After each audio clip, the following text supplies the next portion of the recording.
and welcome to the National Havoc Robot League inaugural 2024 Teams Tournament. My name is Kyle Kroos. With me at the desk is Ricky Willems. We are so happy to have you here for this special Teams event today. Ricky, tell them about what makes this Teams event so special compared to our normal events. This is NHRL's inaugural Teams event. We have competitors in 3 different weight classes, 3, 12, and 30-pound classes. They are fighting throughout the day, fighting each other, going for their own glory in each weight class, but also getting points for their teams to crown a team champion for the day. We have been fighting in the preliminary rounds throughout the day today. We have absolutely been tearing it up. There are highlight reel-worthy fights that have happened throughout the day, but now we are heading down to the best of the best of the best in all 3 weight classes. We are getting ready to start a 30-pound fight right now, the first one in our primetime coverage. We are so excited to share that with you today. Yeah, I believe we are going right to cage 1. We're going to have Mulsey going up against Yahoo, 2 incredible heavy hitters. They've already had great fights throughout the earlier part of the day. Now we're going to find out who's moving on and who's going home. Absolutely. So excited to see this action get started. Mulsey, multi-time world champion. Yahoo, Chad New, one of the most experienced competitors in the game. Very excited to see this one go down. Mulsey coming in with the hip replacements. Chad New and Yahoo coming in with the dream team, Matt Borez and Mulsey. Both of these robots are terrifying forces here in the 30-pound weight class and really across the entire NHRL infrastructure and building. Really terrifying machines. I will say throughout the day today, Mulsey has been absolutely dominant. It has been completely unbeatable. I mean, we haven't even seen a chink in that armor. Of all the robots here, I think that is the one that has broken the least sweat to get to the top of its ranking. Absolutely. Now, if you're looking at Chad New, this guy has been around for a long time in this sport. Hence the name hip replacements. Their bot is incredible. It hits hard, and it is well poised to win any fight today. Mulsey, one of the most terrifying robots here. The vertical spinner on that robot spins at an incredible speeds and packs a hell of a punch. One of the most unique parts about the Mulsey design is those cool tank treads, giving them so much more engagement with the floor than a normal wheeled robot. You can hear the crowd is excited for this matchup. 2 heavy hitters in our biggest arena, in our largest weight class. You know action is going to happen here tonight. The crowd is chanting for Yahoo. A little rivalry in the crowds tonight. Absolutely. Both of these robots are favorites here at NHRL, and both of them have their own dedicated fan clubs. You can feel the tension in the air, Kyle. Mulsey running with the fork configuration. Interesting choice. Yeah, Mulsey has the option to run a wedge on the front, these forks, and a few other options. But these forks are going to help them get under the opponent and hopefully get a great amount of bite for that big weapon. There you see Matt Borez, calm, collected, ready to fight. One of the most stoic competitors we have here. It is all eye of the tiger all the time.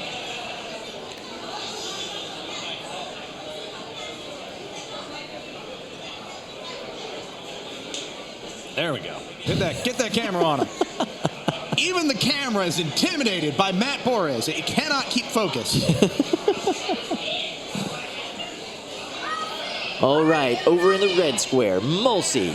Over in the blue square, Yahoo.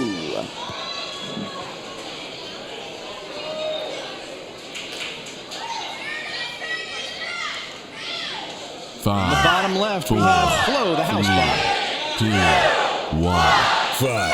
Robots fight. The first fight of the bracket. Beautiful job by Yahoo getting into the side of Mulsey, grinding away at that side armor package. Oh, now is Mulsey going to capitalize on that? Nice shot. Damaging hits. And now it looks like Yahoo's stuck in the corner. Mulsey just biding their time, waiting for the opportunity to see if Yahoo can actually shake themselves off the corner. No, not waiting. Oh my goodness. Huge hits, pieces of robot go flying. Yahoo attempted to get a pin and instead get a face full of spinning steel. Kyle, bits and pieces are going everywhere. Yahoo just barely limping its way out of the corner. That is barely controlled movement. Does look like Mulsey's having a little bit of movement issues on that left side drivetrain. They are having to... Oh! As soon as those wheels caught, it made a beeline for Yahoo. You can see using the gyroscopic force of that weapon to aim themselves before they go in for the shot. And you can see the refs shaking their head. The weapons are powering down. Ladies and gentlemen, the first winner of the NHRL Teams Event bracket is Mulsey, walking home with a KO. This is just another day at the beach for Matt Borez.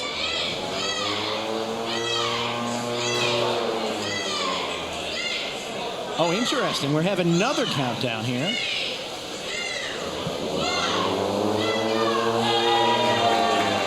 So that is the official knockout. The competitors knew it was over, but we have to follow our rule set very strictly. You can see the back of Matt Borez's jersey, those two Sparkies to show his 2 world championships. He is the current reigning and defending NHRL world champion. In the 30-pound class. In the 30-pound class, yes. There is such tremendous star power under this roof tonight. We have so many incredible builders, and we've already winnowed down to the best of the hand-picked best. Absolutely. We were just discussing the bracket earlier today, and it is terrifying. All sides, every single fight.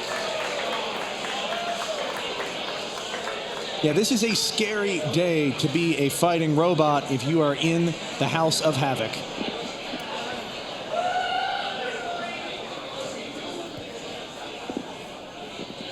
Now you see they're making their robots safe, preparing to take them back up to the pits. But I got to tell you, I don't think there's much done to Mulsey that needs to be fixed. There was something going on with the drive system there, Kyle. It's hard to say what.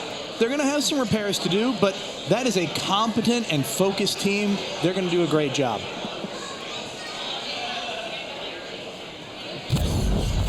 Here we go with the replay. You can see some of these immense hits. Mulsey destabilizes his opponent and then goes in for a much bigger hit. That was the kill shot, if ever there was one to be. The crowd getting pumped. Everyone loves a good knockout. And there was no chance Yahoo was getting off the wall.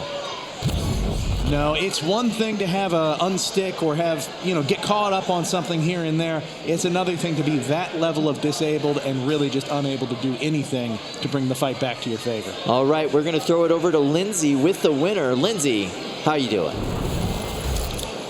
Thank you, Kyle. I am here with Matt Borez from Mulsey. Another incredible win. Matt, I want to know, how does it feel to just be in complete, total domination of your opponent so far today? I know it looks that way, but there's a lot going on behind the scenes, and a lot of these matches could go either way. Sometimes these are an absolute dogfight, and it only takes one hit for the fight to completely turn around. So even though it looks that way, it's not always like that.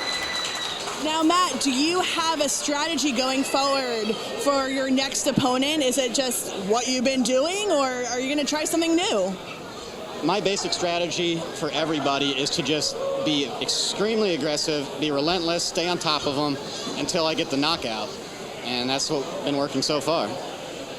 Matt, it's been working for you for a very long time. It is so exciting to see you out there. I wish you luck. Get back into the pits. I don't think you have a lot to fix, but go for it. There's a few things we need to fix, but thank you.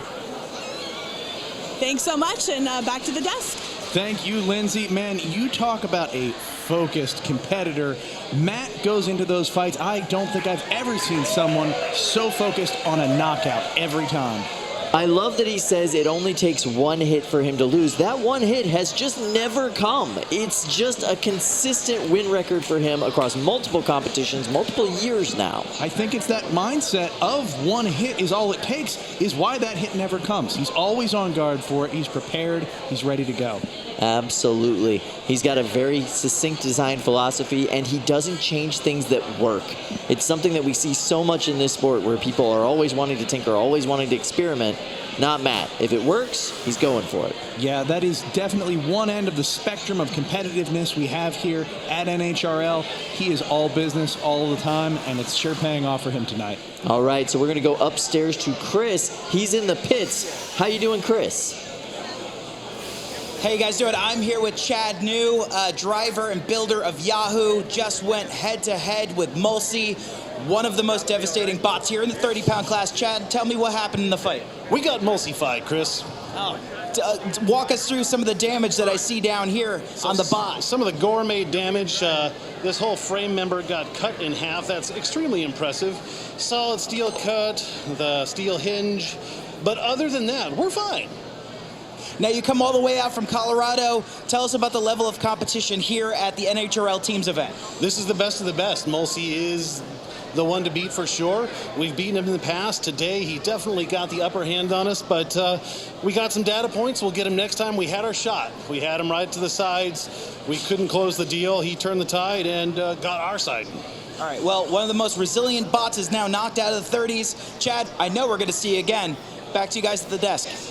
Thank you, Chris. It is so interesting to hear that, and it's a good point. He really almost had Mulsey there in the beginning.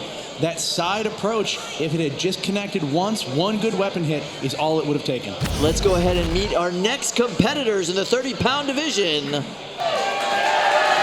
there you have it, Pepe Sylvia and Knockoff White. Speaking of heavy hitters, these are very different robots, but both of them pack a heck of a wallop. Absolutely. Knockoff White, the most devastating hammer bot in the game here at the National Havoc Robot League. Walking on shuffler pods, it is able to bully most robots around the arena. It's interesting, Kyle. We have two shuffler robots in the house tonight. The other one in the cage right now, Pepe Sylvia with the largest weapon and probably the most destructive force here in the arena tonight. That is 22.5 pounds of spinning terror. Absolutely, and this shuffler pod mechanism is larger than most, giving it a very animalistic feel as it crawls across the arena towards its opponent. It is a terrifying machine to have to face off against, and you cannot discount the psychological effects of going up against something that moves like that. No, it is absolutely unnerving, and there is no good place to hit this robot. You think that coming at the back is going to help you. You think that coming at the sides is going to help you. It's not. It is always dangerous, and you are always this close to being torn in half. Speaking of which, we've seen top-level competitors today absolutely torn in half by Pepe Sylvia. This is a bot that debuted right here at National Havoc Robot League. It has improved greatly over the last year. And this is... Oh, just lost the two bolt covers on the side of that. That looked like smoke right off the bat coming out of the robot there. It sure did. Kyle, I have a bit of a concern that something may be wrong. Now, the weapon you see is the Mary Special. This is a specific axe that's designed to grab at chains, belts, and tear them apart. There's not a whole lot of visible chains and belts on Pepe Sylvia, so I wonder what the strategy is behind using this weapon. Kyle, if I had to guess, see those teeth on the underside of that hammer? Those are going to try and prevent that big drum from spinning. Bog it down, see if they can stop it. It's the only chance they have. It's the only chance anybody has against Pepe Sylvia. And away it goes. You can see Pepe Sylvia off to a fast start. The center part of that robot is spinning at 250 miles per hour. Oh, nasty shot from Knockoff White onto the top of Pepe Sylvia. Wait for it. Driver Adam Wrigley is completely unafraid for a big weapon-to-weapon hit like that. Oh, nasty.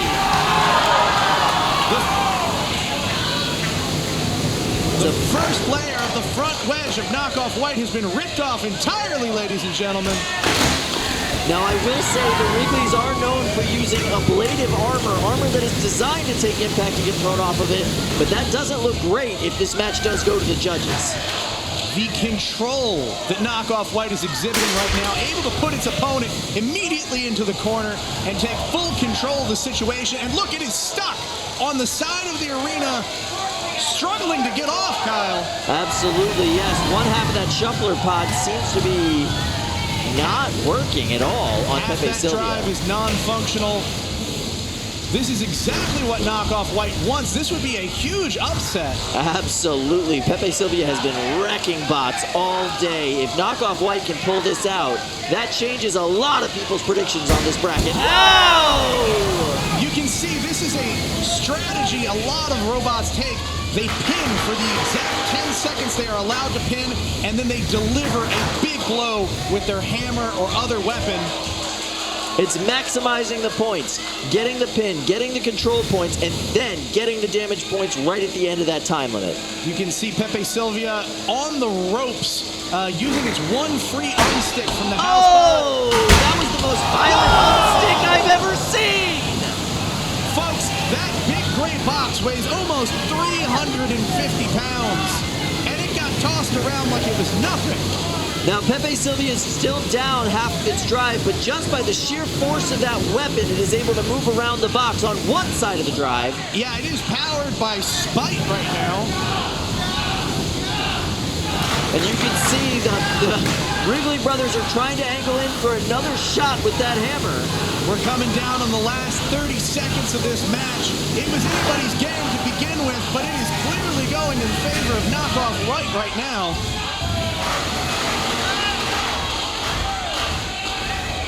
You can hear the drum just grinding. Whoa! Nasty! That was a massive hit! This shows off the durability of both of these robots. We're going to go to a judge's decision as we come in on the last 10 seconds of this fight, but man, what an absolute slugfest! And going till the very last second. Absolutely amazing!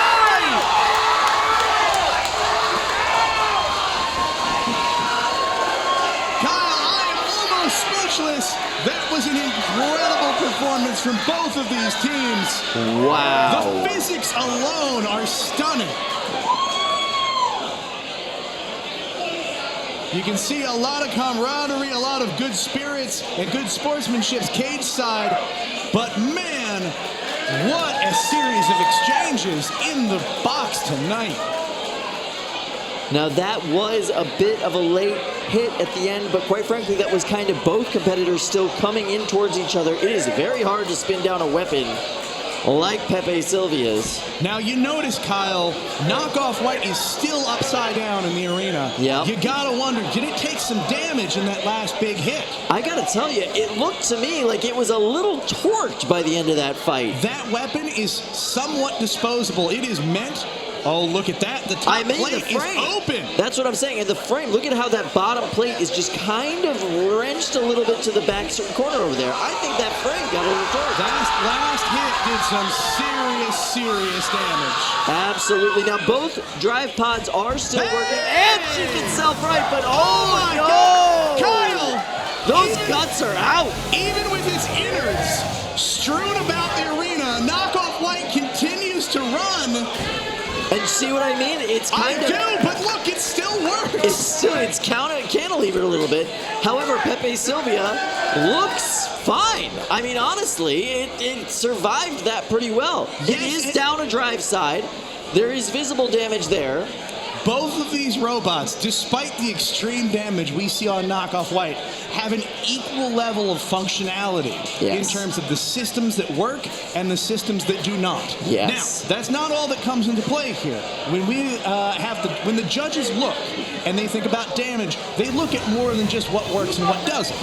But That's the majority of what makes up their decision in terms of damage. Wow. You can see the Wrigley's are beside themselves. What a fight. Now, this is an important thing to note. Most of the competitors here tonight have multiple copies of their robot, which is extremely important. Neither of these robots is going to be putting, neither of these teams are going to be putting that robot back in the arena anytime soon.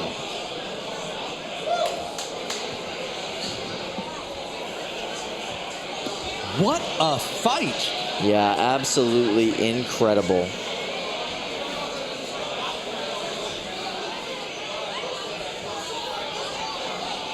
All right, let's go ahead and check out some replays of that action.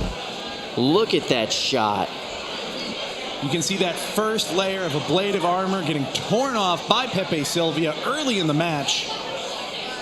It does count as damage, but it did its job. It absorbed so much of that kinetic energy. Look at that shot directly into the drum. The Wrigleys have no problem throwing that blade directly into danger. No, I have a little interesting tidbit. There is a panel on the top of Knockoff White that has been there through all the editions of Knockoff White. It was going to be retired after this fight, and I wonder, is that the panel that let loose and spilled those guts on the arena that's floor? a good point. You can see this is the point in which Pepe Sylvia's drive went down on that side. There you see Eric getting upset at what he perceived as a late hit.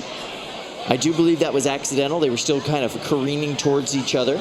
It is tough to control at that point in the match, but late hit is a late hit. I mean, I get being upset about it. I can absolutely relate. It's happened to me. It'll probably happen again. Yep. It is not a fun time. These robots are expensive. They take a lot of work, and you're getting ready for your next fight. You need to make sure that it's in the best shape possible. Adam, who was driving the robot, wasn't as upset about it. I think he realized that they were both kind of still careening towards each other when that timer went off. I think that, and there's a big difference between an accidental late hit and an intentional late hit. Absolutely. Both of these are really good competitors, really good sportsmanship on their teams. They wouldn't do that. Also, Pepe Kittymizer's jerseys, I love their jerseys. They look amazing. They really do look incredible. It is also worth noting, Pepe Kittymizer is the top-rated team right now. So a win here for Pepe Sylvia would be a big deal in catapulting them further in the team's rankings tonight.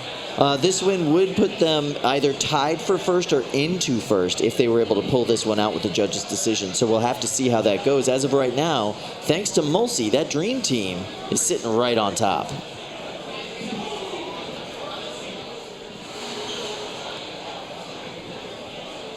The judge's decision is in, ladies and gentlemen. We're about to find out who won this 30-pound match.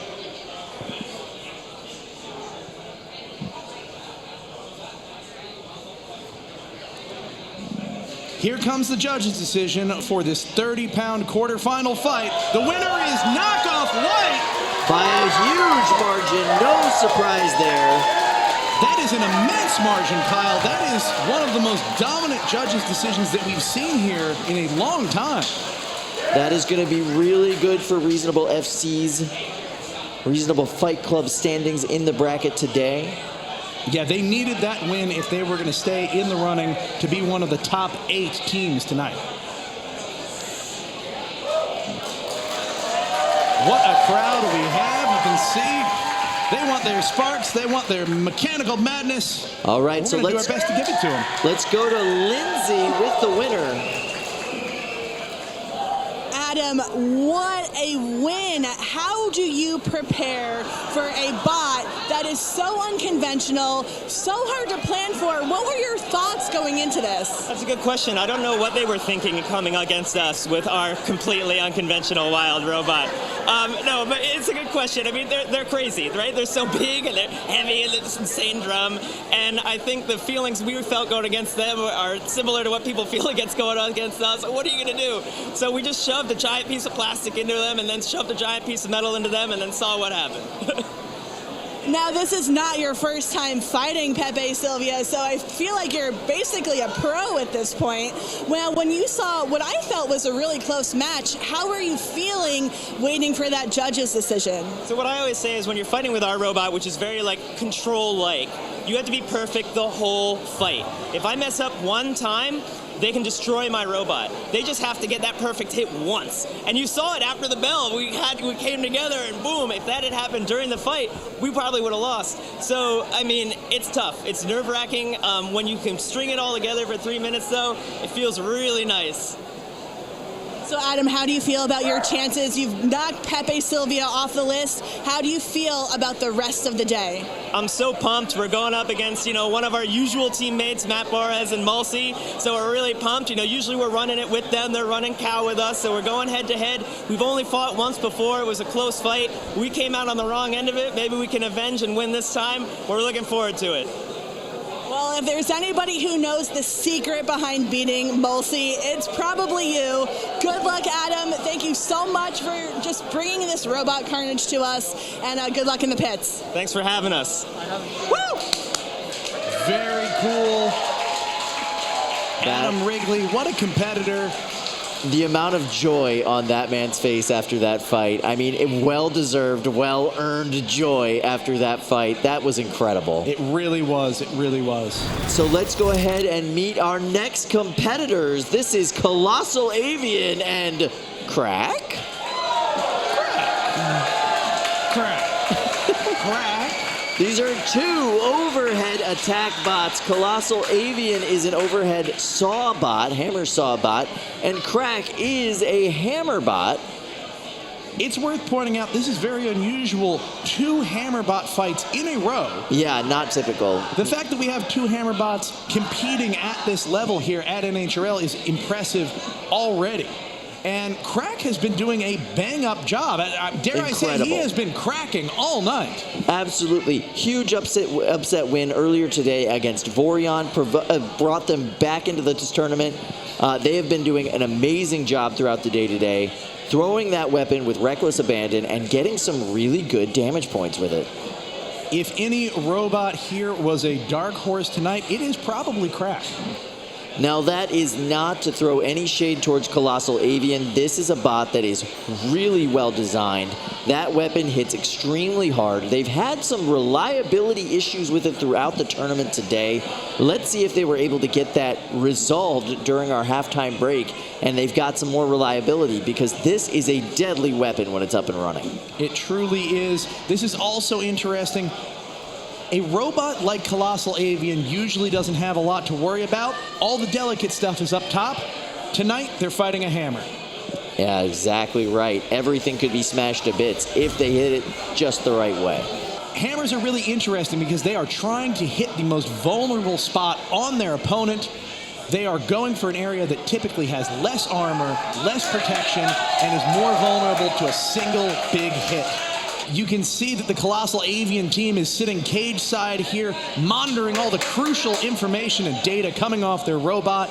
They use that to be as competitive as possible.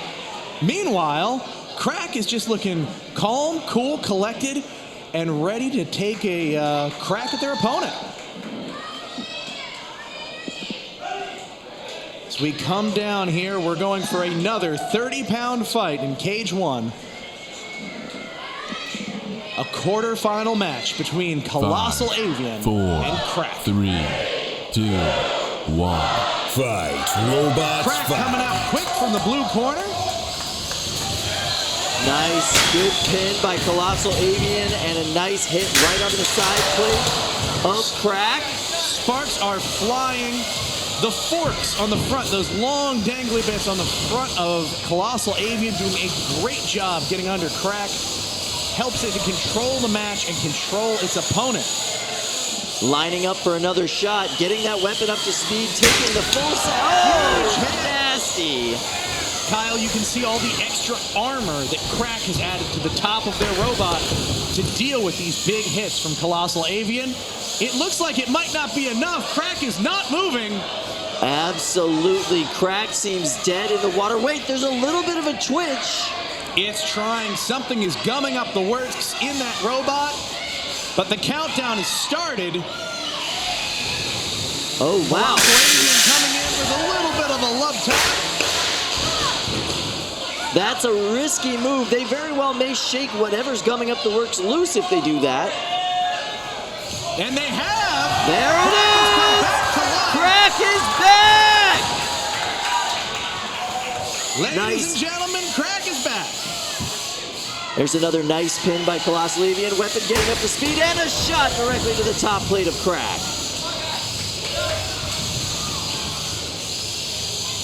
The team behind Colossal Avian doing a phenomenal job executing their robot strategy perfectly.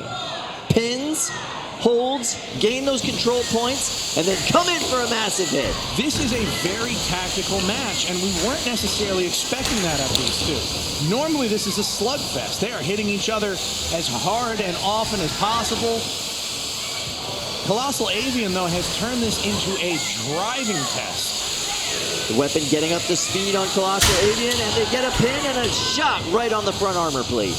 I have not seen that weapon fire on Crack in a very long time. No, and Colossal Avian is keeping their weapon spinning down most of the time, reserving power, making sure they don't take unnecessary damage.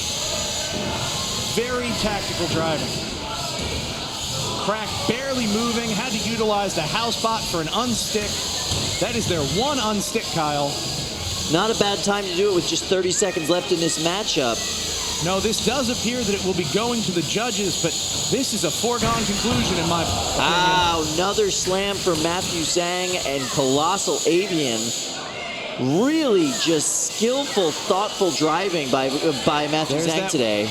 That weapon spinning up on Colossal Avian again. They want to show off that their robot is functioning at 100%. Tap out. A tap out! Wow!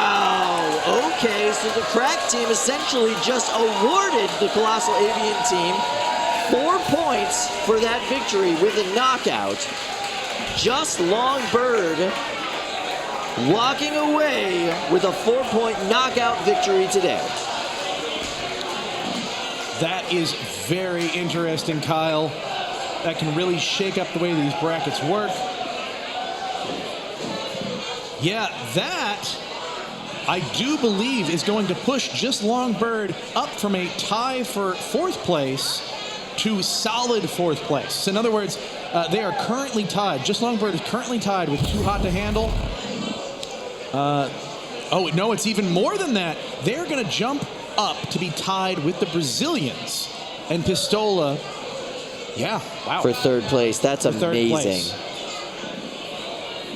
You can see this match was all about driving tactics, well-placed hits from Colossal Avian on Crack. Over and over again, it was able to time these hits and walk away with the win. This was a necessary win for the Just Longbird team. Congratulations to Matthew Zhang for pulling this off for his team and securing their 3rd place. I am very impressed. Now, granted, I don't think Colossal Avian was operating at the level of efficiency that it wanted to be operating at. That robot is struggling a bit. We're going to see if they can maybe get it together in the pits, bring back better, faster, stronger as soon as possible. They do not have a lot of time. All right, we are now meeting our competitors. We've got Jubilee and Floor Letter Word, 2 hard-hitting horizontals in the 30-pound weight class. Floor Letter Word, one of the heaviest bot in the Brett Breakers team. Floor Letter Word, one of the most intense horizontal spinners that we see here at NHRL. That is a heavy blade spinning at a very high speed. They are going up against one of the oldest bots for the Brazilian team. This bot has been around since 2009. And it's been iterated on year over year, improved upon year over year, until you see this extremely optimized version right before you. To put that in context, 2009 is several generations in the world of combat robotics. We are talking major paradigm shifts in technology, in driving style, and in general competitiveness. This is a dinosaur brought back to life in a biomechanical fashion to take on all comers today, this year, if 2024. Now the Canarinho Pistola team is looking to win this matchup. If they are able to do so with a knockout, that will propel them into second place. This is a do or die situation to keep them in the bracket. Being tied for third is not where they want to be right now. No, they are in a delicate place, to say the least. This is going to be a make or break moment, and they really want to walk home with that KO.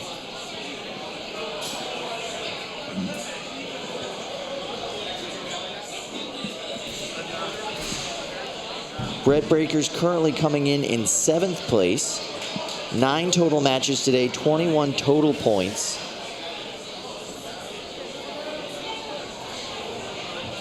Big, heavy blade on that bot. Both of these extremely heavy hitters. Both robots are liable to go flying when either of them hits the other. This makes me feel very, very thankful. 5, Here- 4, 3. Here we are in our 30-pound class, the last semifinal fight. Robots fight. Yubi Lu goes against Floor Letter Word.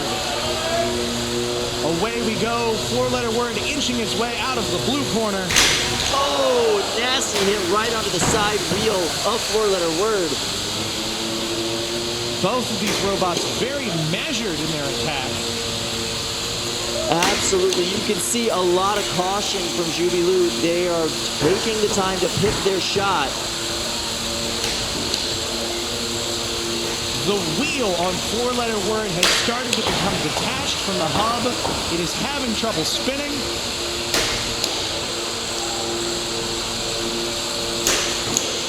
Ooh, nasty weapon-to-weapon impact sends 4-letter Word into the wall. This is really a, wow, big hit against the house bot. That can do a lot of damage. Oh no, the wheel is gone on Jubilee. Or on 4-letter Word, Jubilee is still down a drive side on the right-hand side. Yeah, both of these robots are equally disabled at the moment, but it looks a lot more intense on 4-letter Word with an entire missing wheel.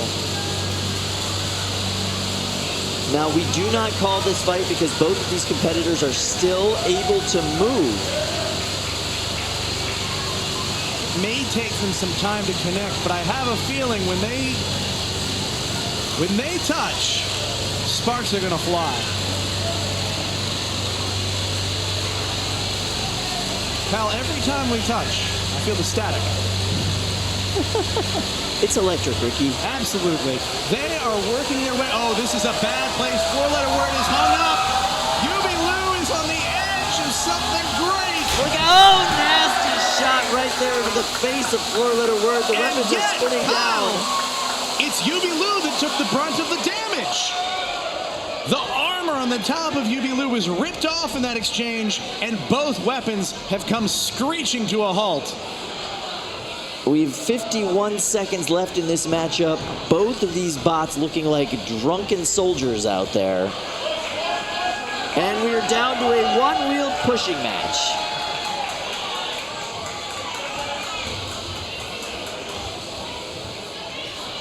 Although they have similar system damage, I will say 4-letter Word looks to be struggling a lot more than Yubi Lu. It's also making a lot more contact with the ground and having to drag a lot more weight around. It makes perfect sense, Kyle. Ooh, a little wheel-on-wheel action there. Oh, and there we are in the last 10 seconds. Look at that, Kyle. The weapon is spinning. That is amazing. That last show of operational capacity on 4-letter Word could change the entire game for them. When the judges appraised these matches, they looked very carefully at what works and what doesn't. And the fact that they were able to show in the last moments of that match that their weapons still work, that could mean everything. That is incredible. They willed that weapon into working with literally a second and a half left in that match. Now, fights like this, they can get a little drug out. They can get a little bit intense. They can really feel like a slog at points for the drivers and the competitors. But there is still a lot of technical and driver know-how and technical expertise that goes into these fights. These are the fights that make your record. The fights you win when you're barely working by the end. Look at that shot directly under the wheel, and you could see the wheel starting to unspool on floor letter word, and there it is, completely removed from the bot. Who knows how many hits that wheel has taken throughout today and throughout previous seasons. And at this point, you can see just the refuse of belts, wheel parts, system components all over the floor.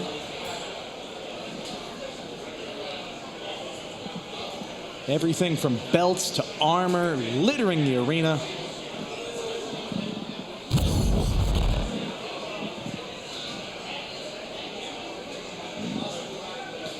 Canarinho Pistola team looking very pleased with their performance, but it ultimately will come down to the judges. The judges are currently conferring in a secure location off-site, consulting the most exacting rubrics to understand and assess who won that match. Either way, the winner of that matchup is going to have a lot of repair work to do when they get back to the pits. That is going to be a tough journey from where they are now to where they need to be for their next fight. Absolutely. All right, we have a decision.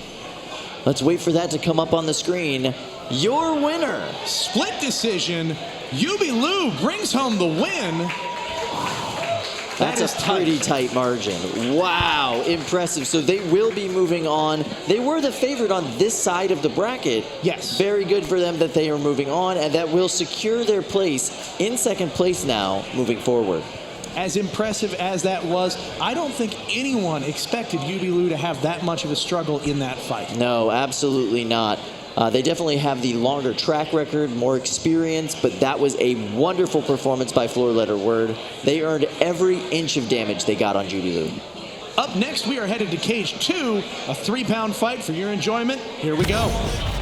This is our first quarterfinal fight of the 3-pound class. This is going to be Sombra versus Beetlejuice. Don't say that name 3 times.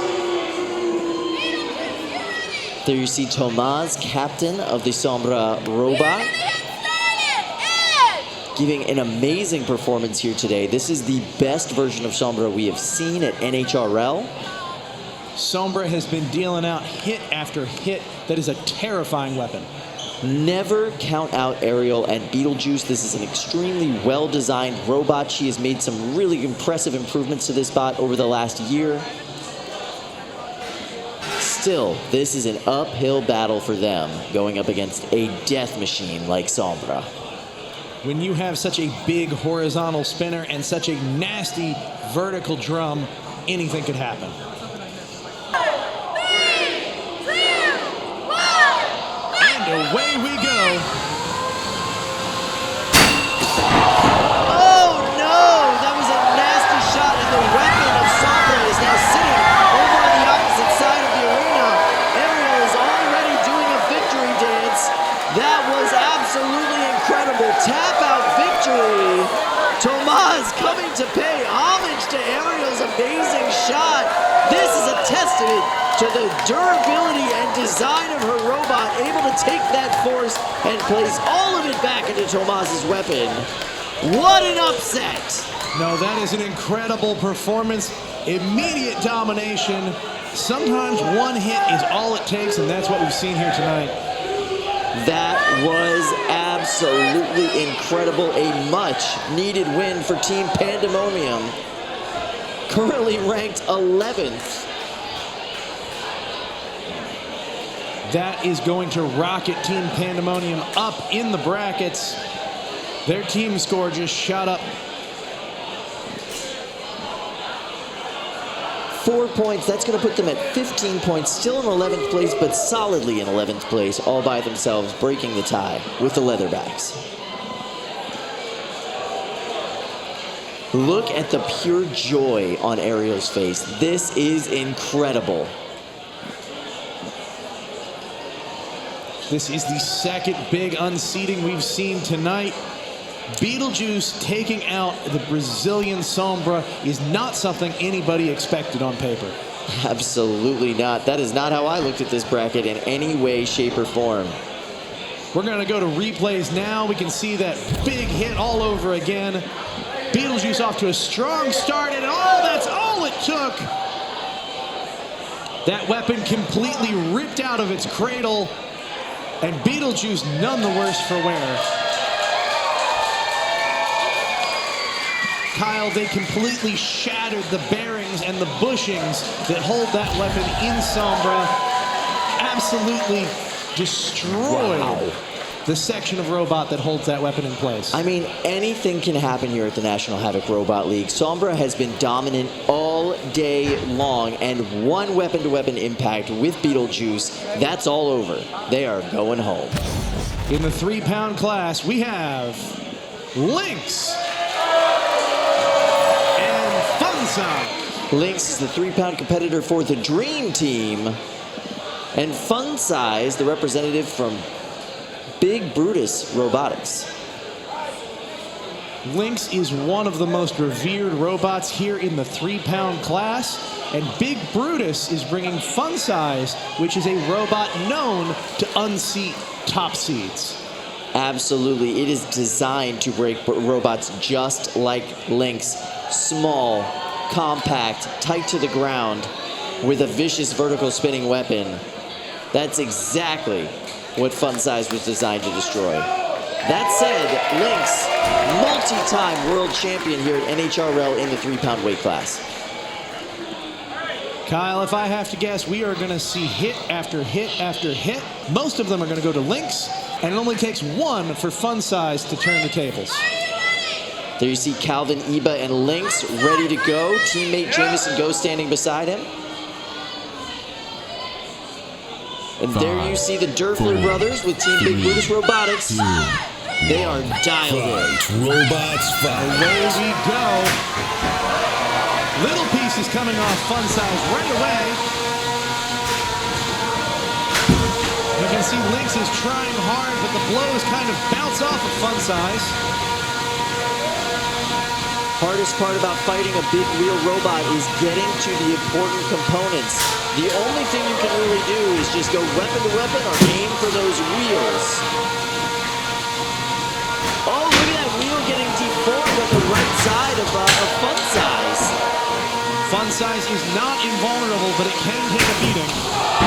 Nice shot from Fun Size there. A belt has gone missing from Lynx. That is a huge moment in this fight, but Fun Size needs to take advantage of it.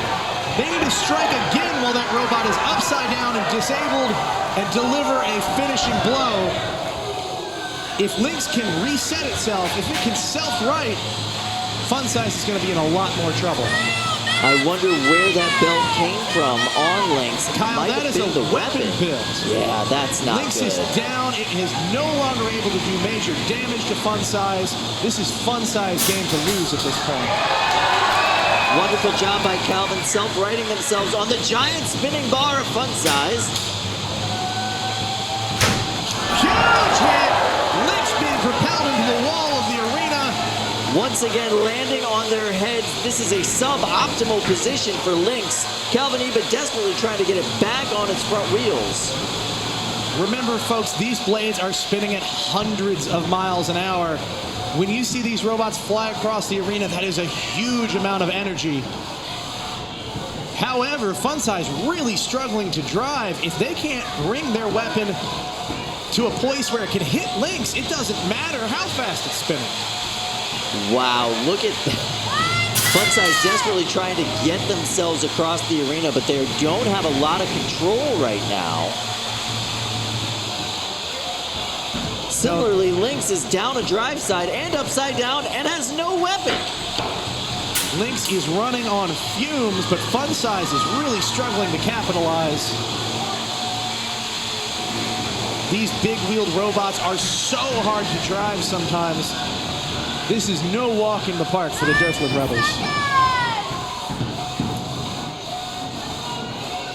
It looks to me, Kyle, like the left side drive on Fun Size is down or at least struggling to function, and it's only that bent wheel on the right side that's working properly. Yeah, they're just kind of using that as a pivot. A little bit of contact with Lynx's armor. 5 seconds left of this matchup. There's the place they need to be. 1 second and we're done. That is the end of this matchup. This will go to the judges. The Durflers are extremely happy with that performance. You gotta be happy. When you take an all-star robot like Lynx, you flip them upside down and you break half their robot, what's not to be happy about? If we could get a little zoom in there, the damage that has been done to the underside of Lynx is really incredible. You can see they just started to peel up that bottom plate. That bar on Fun Size spins so fast. It really does a great combination of brute force impact and cutting damage to its opponents. It is one of the sharper blades that we have here at NHRL. Most of these are intended. There you go. Look at that damage. Look at that damage. That is a Tegris bottom plate. That is a special plastic used as armor here at NHRL. And it is torn up like it is cotton fabric.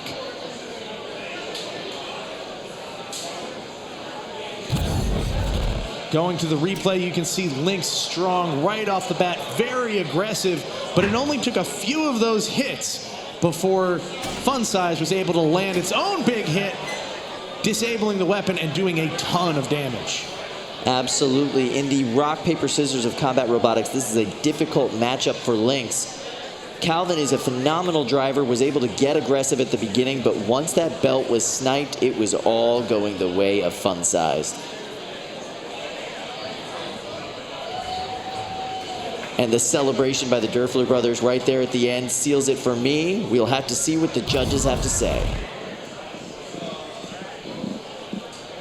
Calvin looking calm, cool, collected. He's reserved to whatever fate might be handed down to him from the judges on high.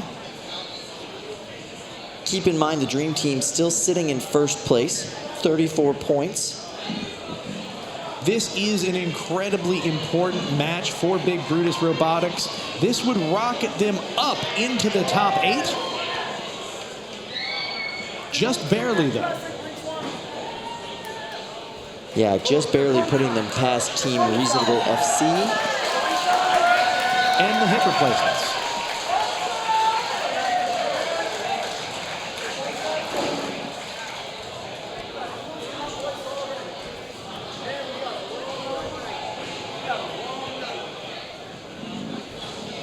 There's Hype Man Red. We're going to head to Lindsay. I believe she's got some cage side information for us. Lindsay, how you doing? Don, that is an incredible match. You went up against 3-time world champion Calvin Iba and Lynx. What were your thoughts going into it as we wait for the judge's decision here? I'm just thinking how close it was. You know, Lynx is a very good bot, and I knew the match wasn't going to be easy by any of the means. And yeah, just, you know, whenever you see yourself limping, you're always wondering, like, it can always go the other way, and glad it went my way. Yeah, I mean, you have to be feeling good about that performance. You had Lynx on his head nearly the entire time. What was your strategy going into this? My strategy was to see the belt and hit the belt, and I think I did that because he didn't have a belt at the end of it, and do big wheeled things because size matters. It has been such a joy seeing so many iterations of this robot. As we wait for the judge's decision, I hope we see you again later tonight, and good luck. Thanks. All right, thank you so much.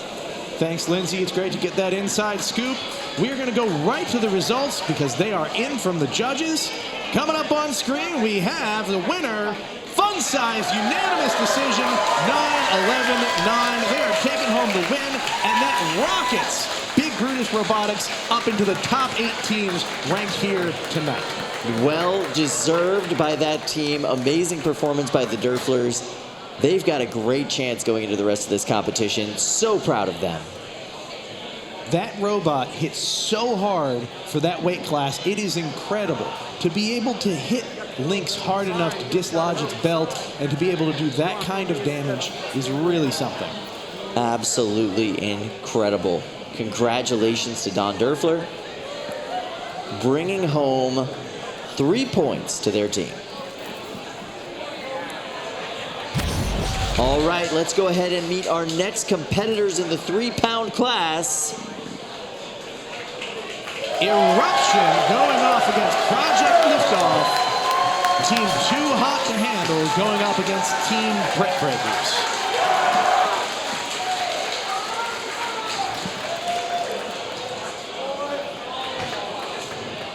Two father-son teams loading into the arena. All right, let's go to Chris while they're prepping. Hey guys, I'm here with Calvin Iba, a known world champion, multiple dumpster winner here at NHRL, and Lynx right down here in front of us. Now you just went head-to-head with Fun Size. This is a bot that I knew that you were going to retire in the past, but you bring it back out of retirement, and you have gone on a tear today, making it all the way here into the bracket. Tell us a little bit about why this bot is still competitive here in this weight class. I mean, everything on this bot is made to be balanced. I mean, everything is kind of to the extreme, but it's also very balanced. So I think it works really well against a multitude of opponents, which is, you know, what you need to go real far. Now, you're one of the pillars here of the Dream Team, a team that has a very, very good shot of taking it all in the team's overall bracket. Tell us a little bit about the team and what you think your chances are of holding that giant dumpster at the end of the night. The Dream Team consists of 2 other stellar builders, so I'm confident in their abilities to keep going in this tournament. All right, we're going to go back to you guys at the desk. Thanks, Chris. That is great insight. We're actually going to go to cage side. All right, so we are now going into the second half of the bracket in the 3-pound division for the quarterfinals. This is Eruption and Brian Boxall versus Project Liftoff, our only melty brain spinner in the competition today. Project Liftoff, one of the most advanced designs in a technological standpoint. 5, 4, 3, 2. Here we go. This fight begins now. Project Liftoff up to speed. The box rush does not work out well for Eruption. Oh! Both robots go flying. No discernible damage yet, but it's hard to tell.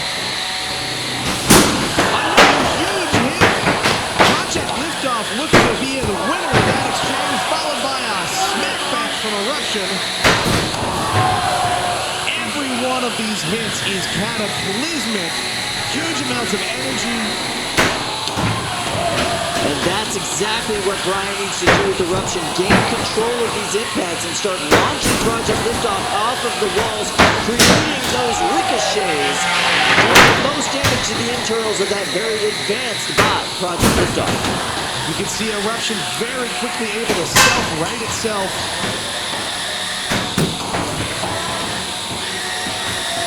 Eruption is...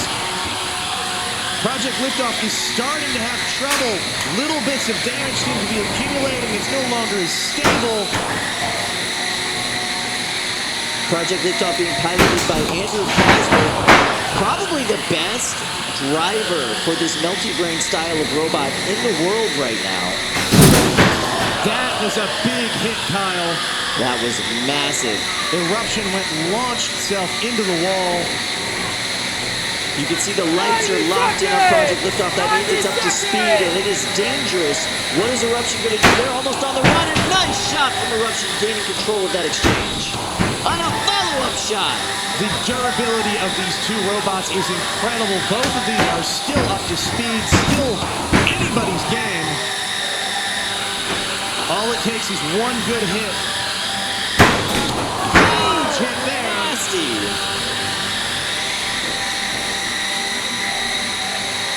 We are putting multiple layers of bulletproof glass to the test tonight.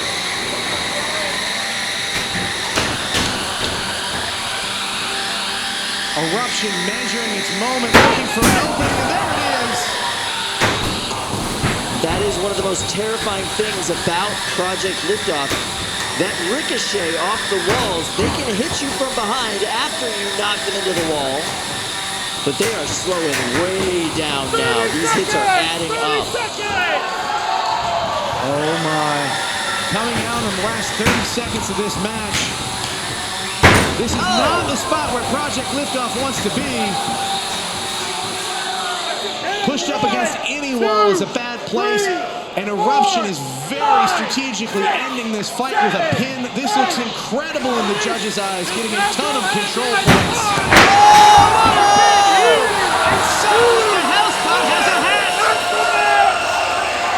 What a way to end a fight. This will be going to the judges. But Kyle, I gotta tell you, that was a dominant performance from Eruption. Brian Boxall drove a nearly perfect matchup. That was absolutely incredible. That is a nervous but happy look from Brian Boxall. Frankly, he did as best as he could do. Neither robot gave an inch in terms of letting up or giving up. There is so much room for error when you're facing a bot like Project Liftoff. Just the wrong direction of an impact can send them into your backplate, into your back armor package, places where you don't have enough protection. And Brian remember, was perfect. A robot like Project Liftoff, there is no good place to hit. Every inch of that robot is dangerous. Hitting the front is going to hurt just as much as hitting the back.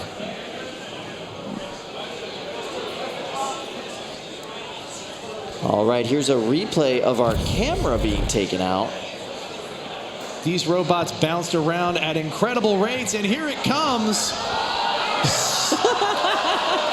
Dislodged and broken.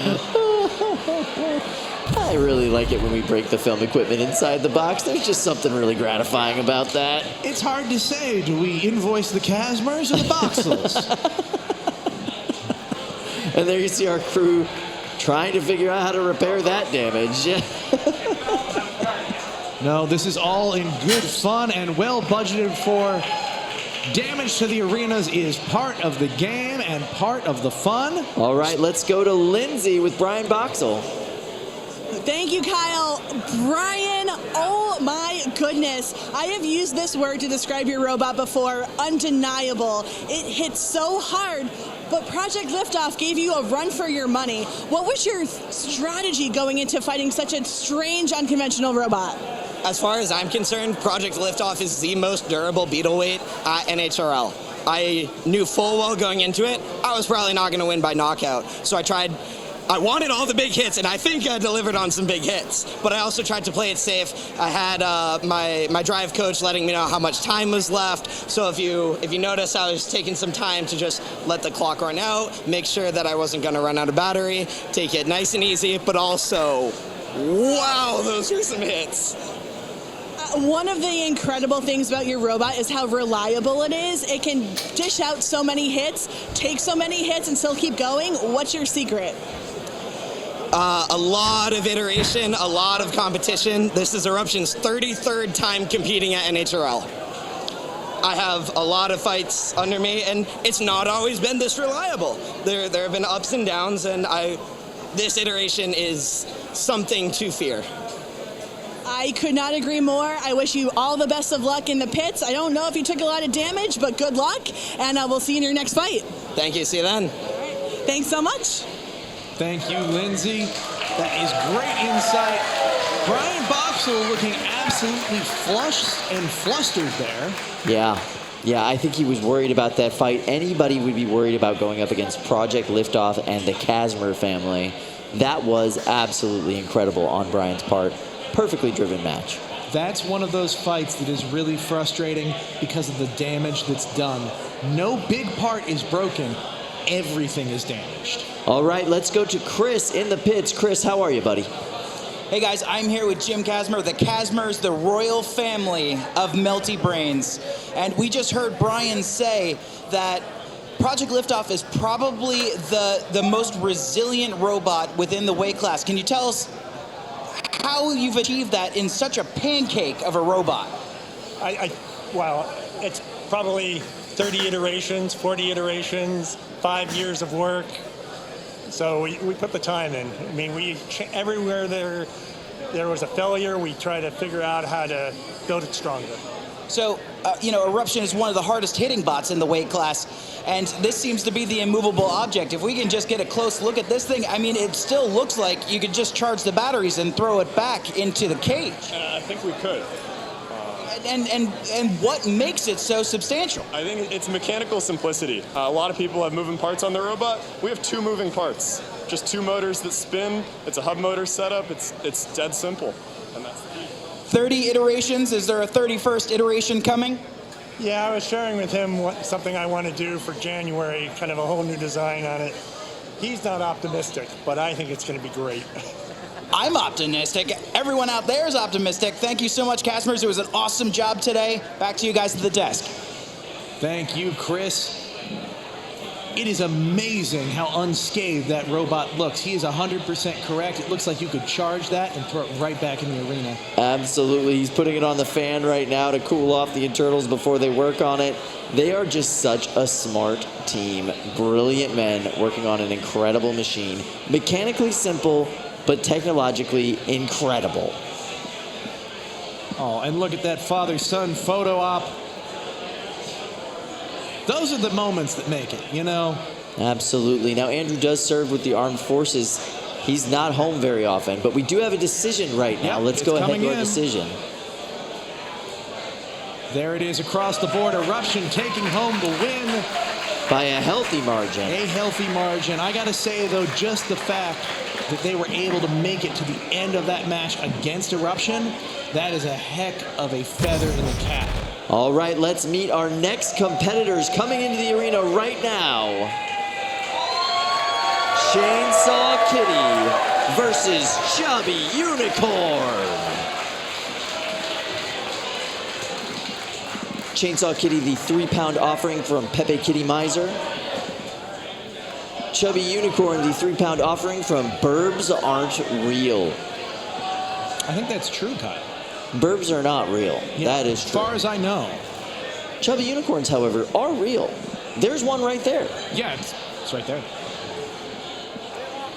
Chubby Unicorn brought to you by Tim Hebert. He is an amazing driver. His robot is just so well dialed in. He changed nothing before this competition. He said, hey, it's not broken. I'm not going to fix anything.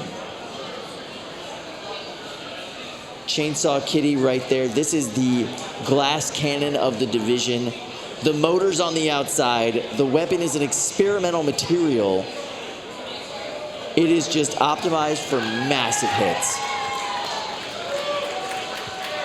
If any robot here can take massive hits in this weight class, it is Chubby Unicorn.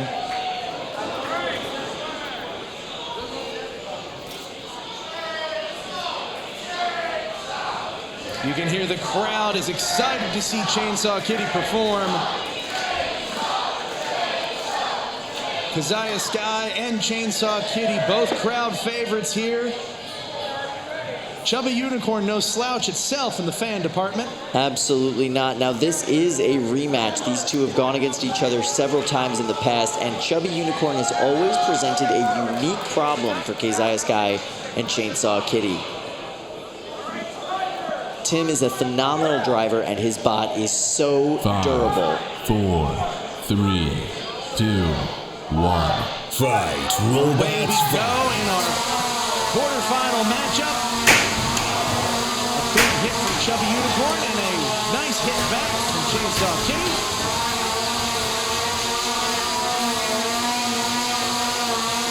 See both robots dance a bit as they turn. Nice shot there from Chainsaw Kitty. Can they take advantage of the disorientation? They're stuck! They so often get stuck in this spot. They have very sharp forks, very sharp wedges on the front of their robot, and then they take huge hits. was really nice of Tim to dislodge them like that. That was devastating. So far, Chainsaw Kitty still seems to be functioning. Yeah, both bots really dishing out the hits. Chainsaw Kitty able to get to the side of Chubby Unicorn, but no big engagements there or weapon-to-weapon impact. Chainsaw Kitty so mobile in this arena and so quick. Nice shot! Oh, that's fire! Tim is ecstatic. A unicorn on fire! Oh my goodness, that is an upset right there. What an amazing laurel in the crown of Chainsaw Kitty. Finally getting a win over Tim Hebert and Chubby Unicorn and moving on in this bracket. And by the way, that's a knockout win. That moves Team Pepe Kittymizer into first place. Oh no! You can see the lithium batteries have begun to smoke. We are going to call in our crack team of robot hazard mitigation specialists. Wow, that is a title right there. It is. Can I get a desk like plate that says that? Robot hazard mitigation specialist? Yeah, I want one. You can see the smoke is just pouring out, and it's so interesting because it's heavier than air, so it sinks to the bottom of the arena. Extremely toxic smoke. That is why we have the negative air pressure system within the arena. Yep, that gets sucked out. As soon as it leaves the arena floor, it gets sucked right out of the roof, pumped through a series of filters, and ejected out of the building. My favorite part about that last engagement was the excitement and joy on Tim Hebert's face when he realized that his bot had been utterly wrecked. Tim is just a lover of this game. He wants to see big hits. He wants to see robot carnage, and he doesn't care if it's his own robot. No, and here's the amazing thing. Every one of these hits was just as intense as the one that did him in. Absolutely. Absolutely. You don't know until you see the fire that your goose is cooked. Now, these two are friends in the pits. They help each other out quite often. I know Keziah has been really gunning for this victory for a long time. Congratulations to Keziah Sky. Great driving match, and this bot was so durable, really able to stand up to those impacts from Chubby Unicorn. We're going to go to replays now, maybe get a taste of these big hits. You can see we had weapon-to-weapon contact and some nice back-and-forth sparring. Keziah gets her robot stuck on the side of the arena, able to free herself, and then boom, a huge flame-spewing hit on the bottom of Chubby Unicorn, and it was all over. Absolutely amazing performance. Look at that sigh of relief from Keziah. That is incredible. The crowd is chanting Chainsaw. And why wouldn't they? What a fight, and what an upset. Honestly, Keziah, the entire Chainsaw Kitty team, the entire Pepe Kittymizer team, great competitors, but the fact that they are in first place now, that is a bit of a surprise. Yeah, absolutely. Bringing home those 4 points for her team. Keziah is an absolutely amazing driver and competitor. We're going to be watching this bot get unloaded from this box for a while. That was a big fire. Yeah, we have a whole process that happens here, step by step, to get that robot safely out of the arena and out of the building. Cool it off. We got to cool it off as much as we can with that fire suppression system. When it is safe enough to handle, they're going to put it into a sand-filled container and take it outside to let it burn out. You can see that discoloration at the bottom of the unicorn. That is from whatever was inside. Looked to be the battery spewing smoke and fire. Yeah, this just wreaks havoc on the internals of your robot. One of the hardest things to come back from as far as damage goes in a day. Luckily, Tim's done for the day. Yeah, unfortunately for Tim, this is the part of the tournament where it is one and done, lose and you're going home. And unfortunately, he is going home.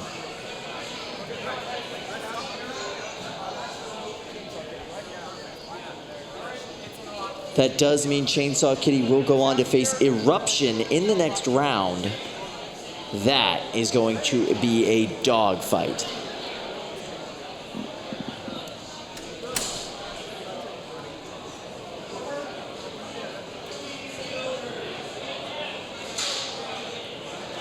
There you go. Into the box it goes and directly outside. Yeah, big applause for our safety team getting that bot safely out of the arena. Great job. By the book, guys. Man, what a fight. That was incredible.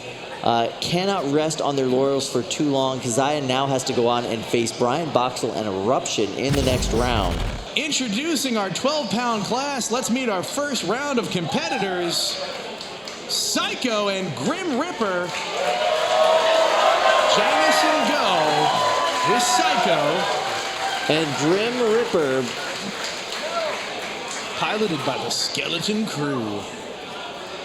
We've seen great things today from the Skeleton Crew. They are a bit of an underdog team. Absolutely. This is a team united by their love of Halloween decorations, and that doesn't usually guarantee you a spot in the upper echelons of robot combat.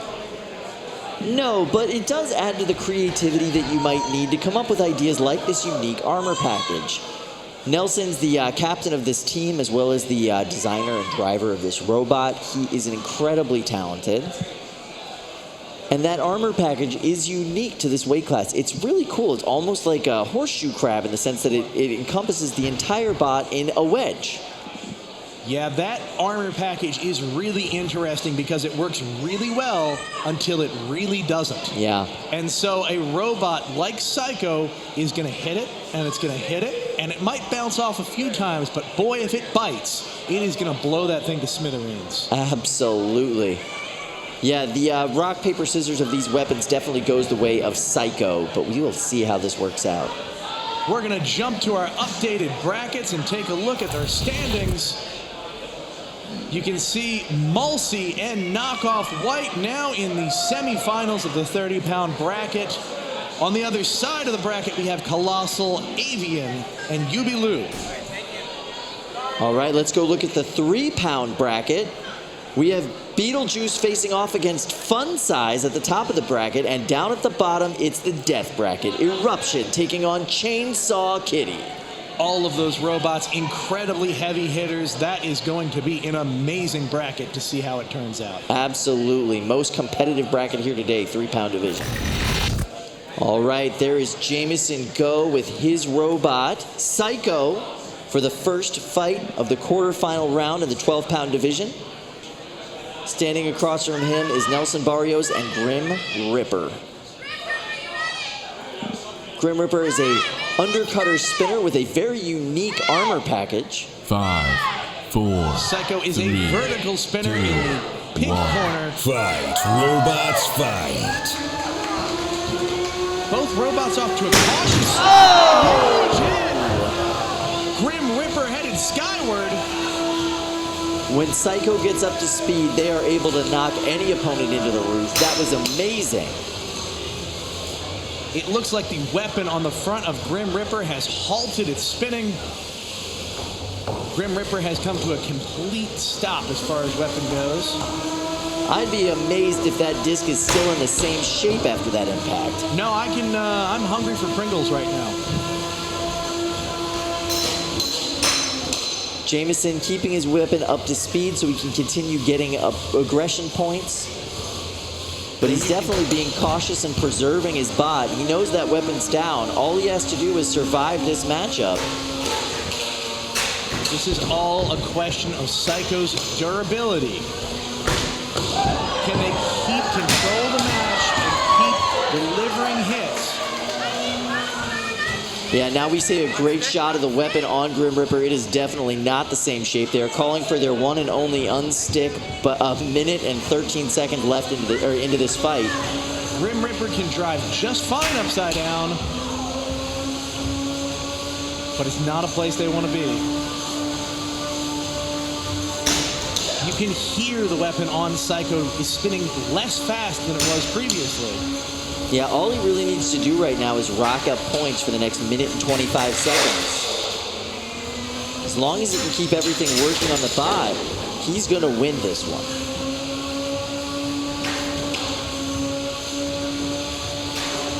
But you should never tap out at this point in a matchup. Anything could happen. It only takes one loose wire for this match to completely change its tide. Nice shot there from Jamison Go and Psycho. You can see just the dust off the floor being kicked up by its weapon. Shot after shot going against Grim Ripper.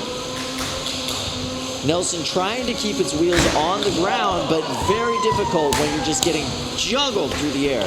Yeah, by you Jamison try Go. your best to bring strategy to this point, but right now Grim Ripper is just holding on for dear life. Wow, look at the piece of steel hanging off the wheel on the left-hand side of Grim Ripper. Those hung are up the on wheel that? cleats from Grim Oh, Ripper that that have makes become sense. entirely dislodged. And it seems like a count-out has started. Your winner by knockout in our first 12-pound quarter fight, Jamison Go and Psycho. Jamison Go bringing home 4 points to his team. Amazing performance, bringing them up to first place with a hefty 3-point lead. Yeah, that is sizable at any point in the competition, and this deep it means even more.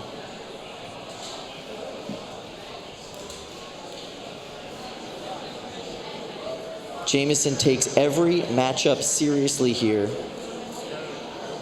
You could tell he was handling Grim Ripper with the utmost of caution throughout that matchup. His strategy worked out beautifully. And he's able to bring home those 4 points for his team.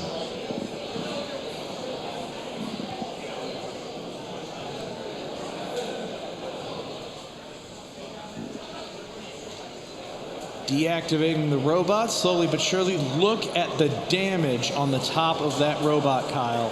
Wow. Big pieces of material just removed from Grim Ripper. You can see on the back of Jamison's jersey that golden Brett, signifying that he is a world champion in the 30-pound weight class and others.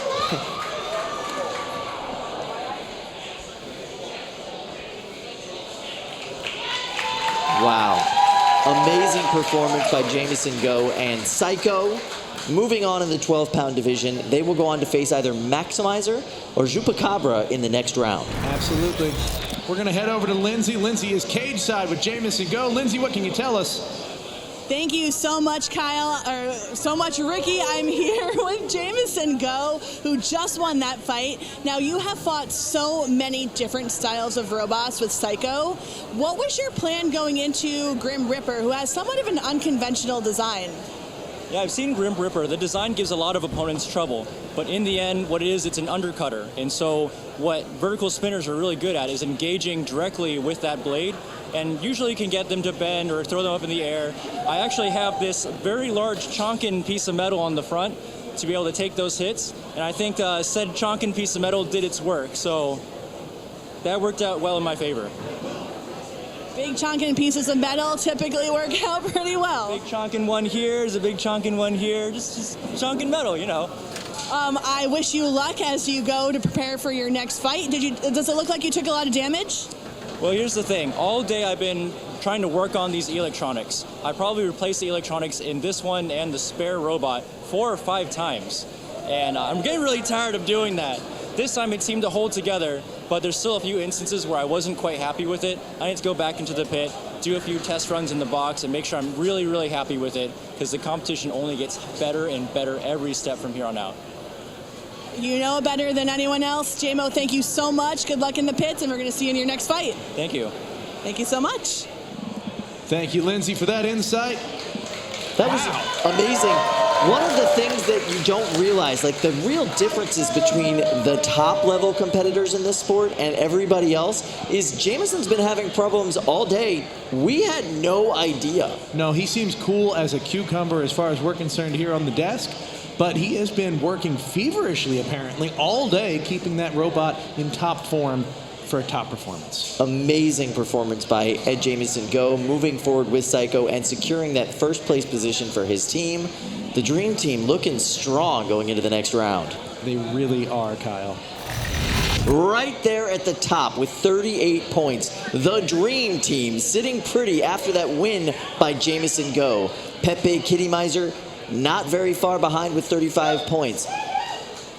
And one less fight, they have a good chance of catching up very quickly. Canarinho Pistola coming in again with 11 fights, but 31 points. They're going to have a little ways to go if they want to work their way back up to that first or second position. Coming in number 4, just Longbird. 10 fights, only 10 fights. That's 2 fights down, 28 points. Too Hot to Handle in 5th place. Birbs Aren't Real in 6th. Both with 10 fights apiece and 27 and 22 points respectively.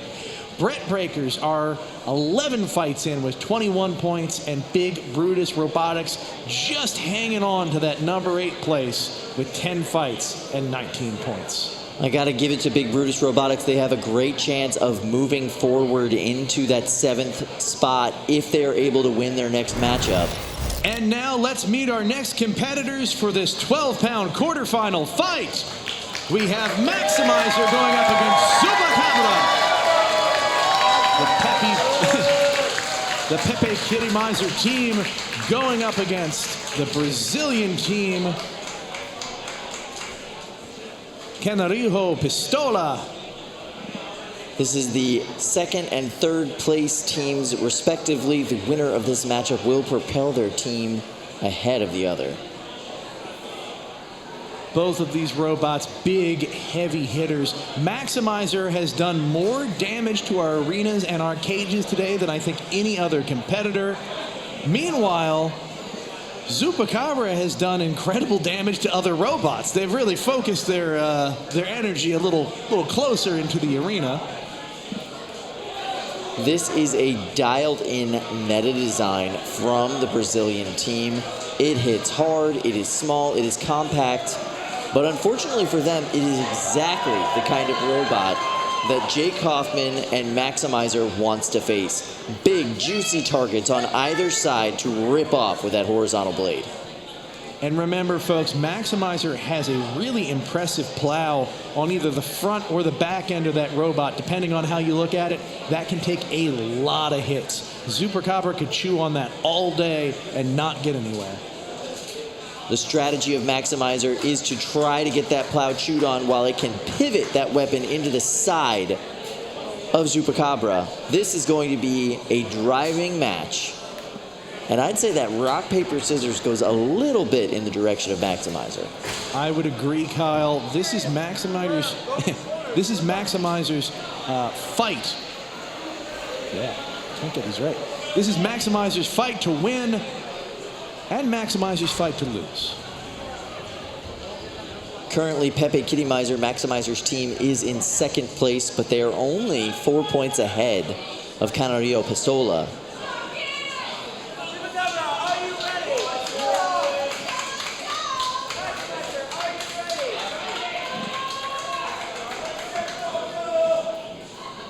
Canarinho Pistola is, of course, the angry canary. 5, 4, 3, 2, A little pistol. Fight, robots, Away we go. Maximizer off to a slow start. Both robots off to a slow start. Big hit. Weapon-to-weapon impact there, really rough. And now Maximizer upside down, not where they want to be. But a nice tire hit on the side of Zupacabra by Maximizer.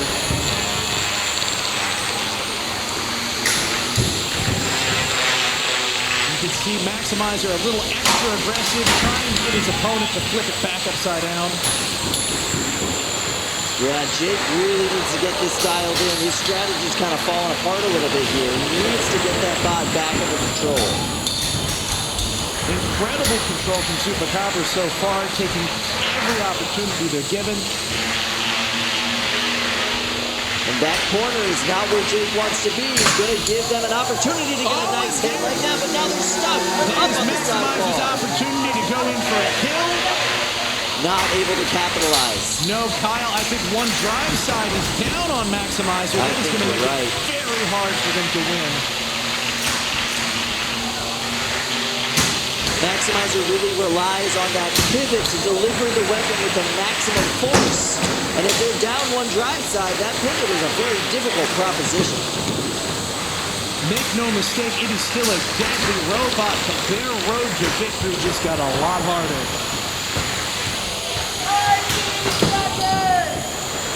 Wow, these weapon-to-weapon impacts are really hard on both of these machines. Still, Zupacabra is meant for weapon-to-weapon impacts. Maximizer does not like that sort of situation. Nice shot there from Zupacabra. Jake Hoffman doing their best. Oh, that is a damaged weapon. A chunk has come out of the weapon on Maximizer, and it is not moving. No, ladies and gentlemen, this is going to go to a count out. Your winner in this 12-pound fight, barring a miracle, is going to be Zupacabra. 49 seconds left. They've called for an unstick. They do have a little bit of movement. It looks like they're stuck up on either a piece of the weapon or the weapon belt.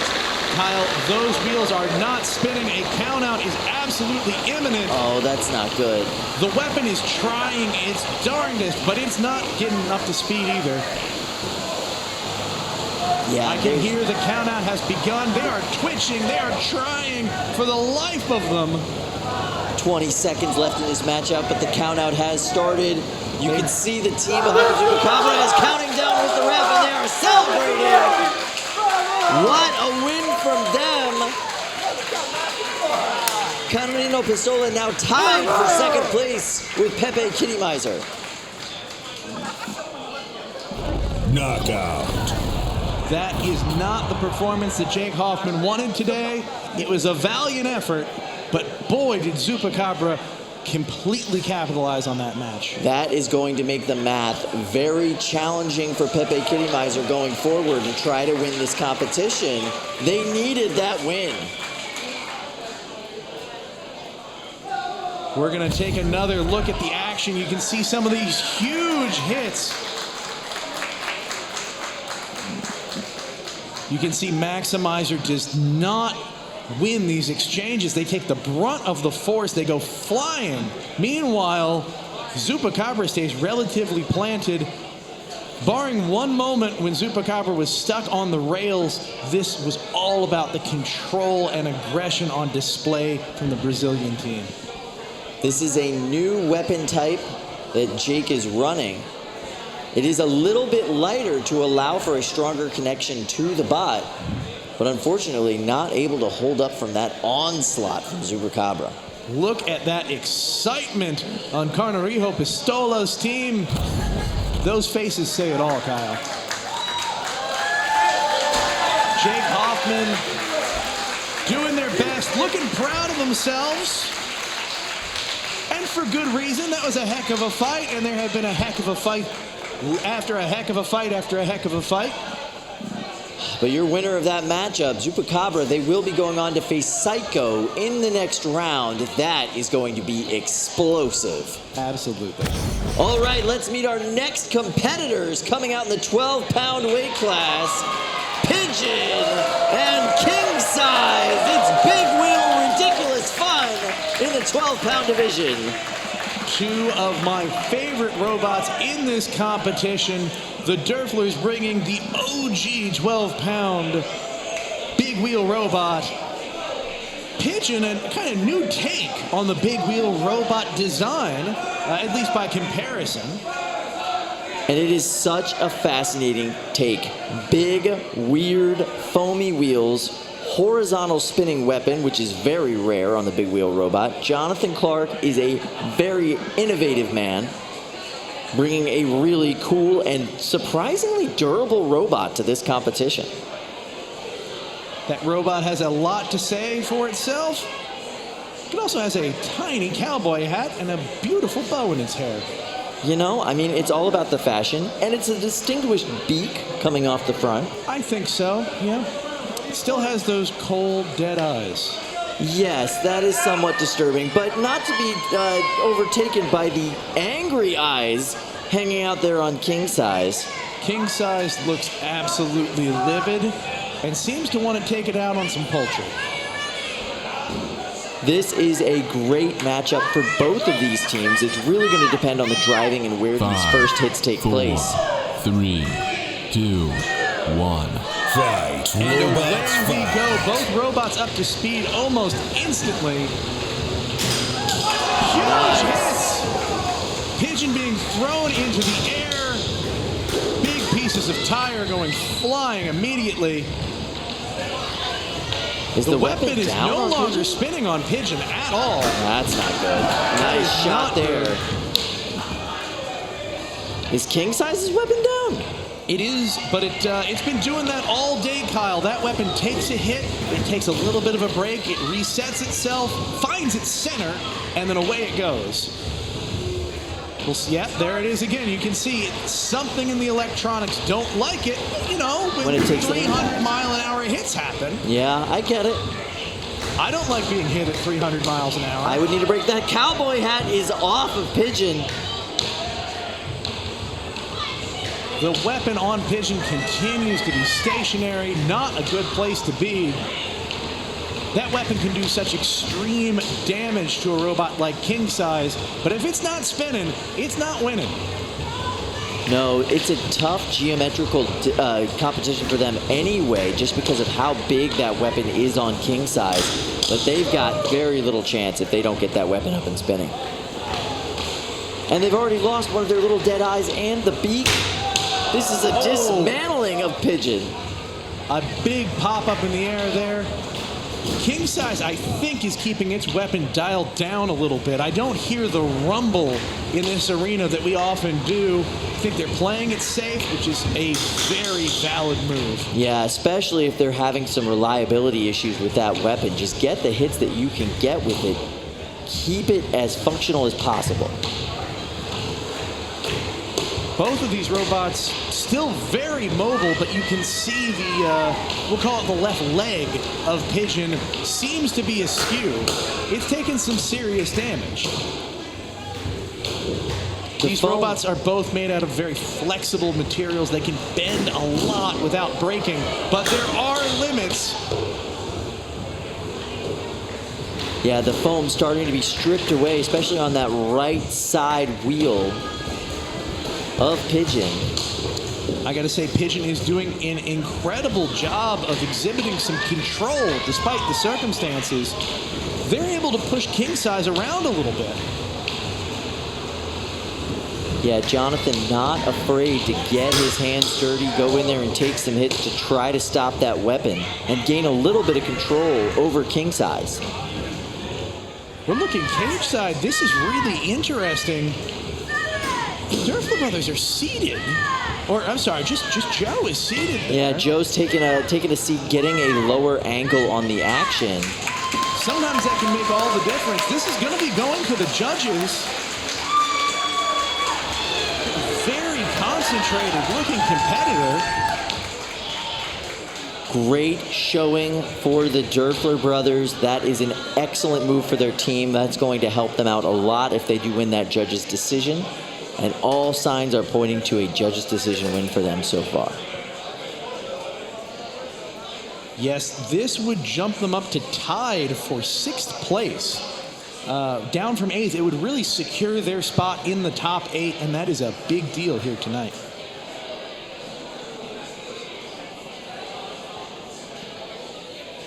Big Brutus Robotics showed up with these 3 big wheeled designs, a design that they've really innovated over the past few years.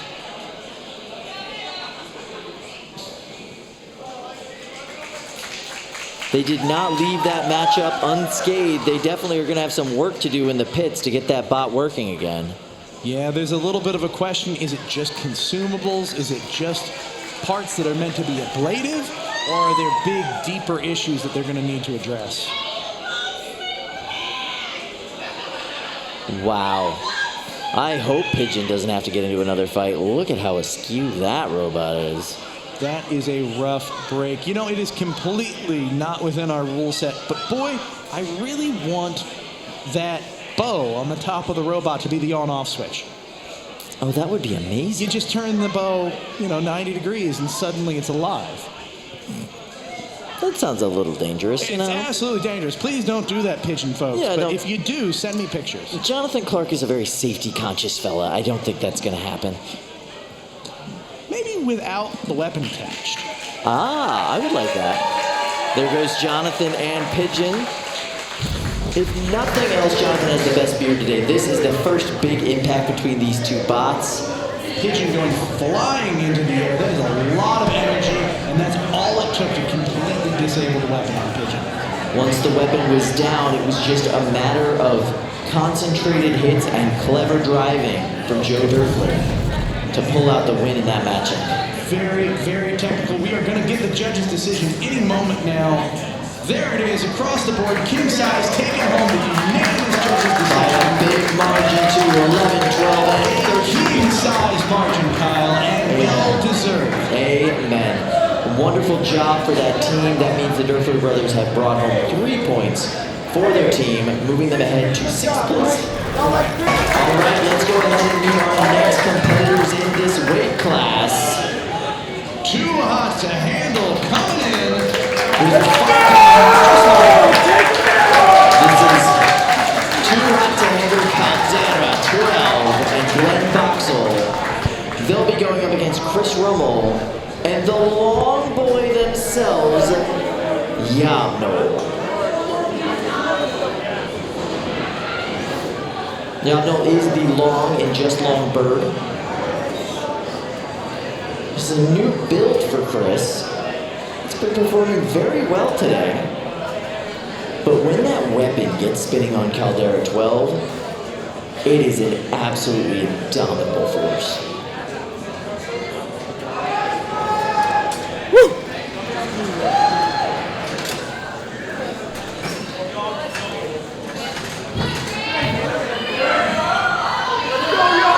You can hear there is a lot of crowd excitement for this fight. These are both institutions here at NHRL. Two incredibly experienced builders and incredibly experienced robots in the cage, facing off. It's just this year that Glenn Boxers decided to move up into the 12-pound division. 3, This is Caldera 12. This is Yamno, and here we go.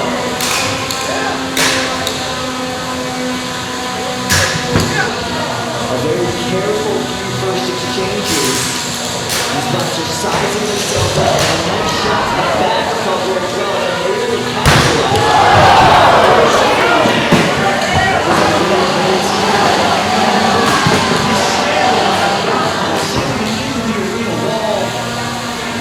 Caldera taking full advantage of these shots on that back and bottom plate. Nice job, Glenn. And now they are on the pursuit. Beautiful, just in time for it to complete that impact. Nice job. The wheels now on downhill, struggling to spin on the right-hand side. There could be any number of reasons. You can see the green wedge on the front of Yamno starting to get bent up. The wheels on the side of the that is a drive belt, Kyle. Yeah, it looks like it's coming from what would be the right side of that robot if it was on its correct allocation. That said, it is a four-wheel drive robot and now down to 3 wheels with that belt removed. And luckily it's still able to drive on the rear wheels, which is all they need right now while they are on their head. 90 seconds! 90 seconds! Robots circling one another. Some glance at blows. Each looking for an opening to deliver a big haymaker. You can see that belt has been thrown free from Yamno.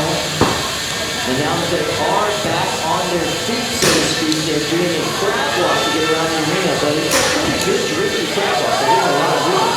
That is a lot of control for a robot that is having drive issues. The weapon does seem to be non-functional on both robots at this moment. I'm not sure what's going on. They have both gone down. Now this is an advantage to Yavno with that front plow, that green piece of metal. That will allow them to control the match much better if they can drive well enough to do so. It does seem difficult. They have low tolerances to the ground anyway. They're down a little. 30 seconds! And their body has been somewhat distorted after all those big impacts against Caldera 12. Yeah, it's hard to get a sense of perspective, but maybe a half an inch is all it takes for that chassis to get tweaked before it is really hard to drive. Oh, look, Caldera's stuck in the wall. That's going to give them some control points. Down to the last 5 seconds of this matchup. This will go to the judges. Both of these spots looking like weary extremely happy with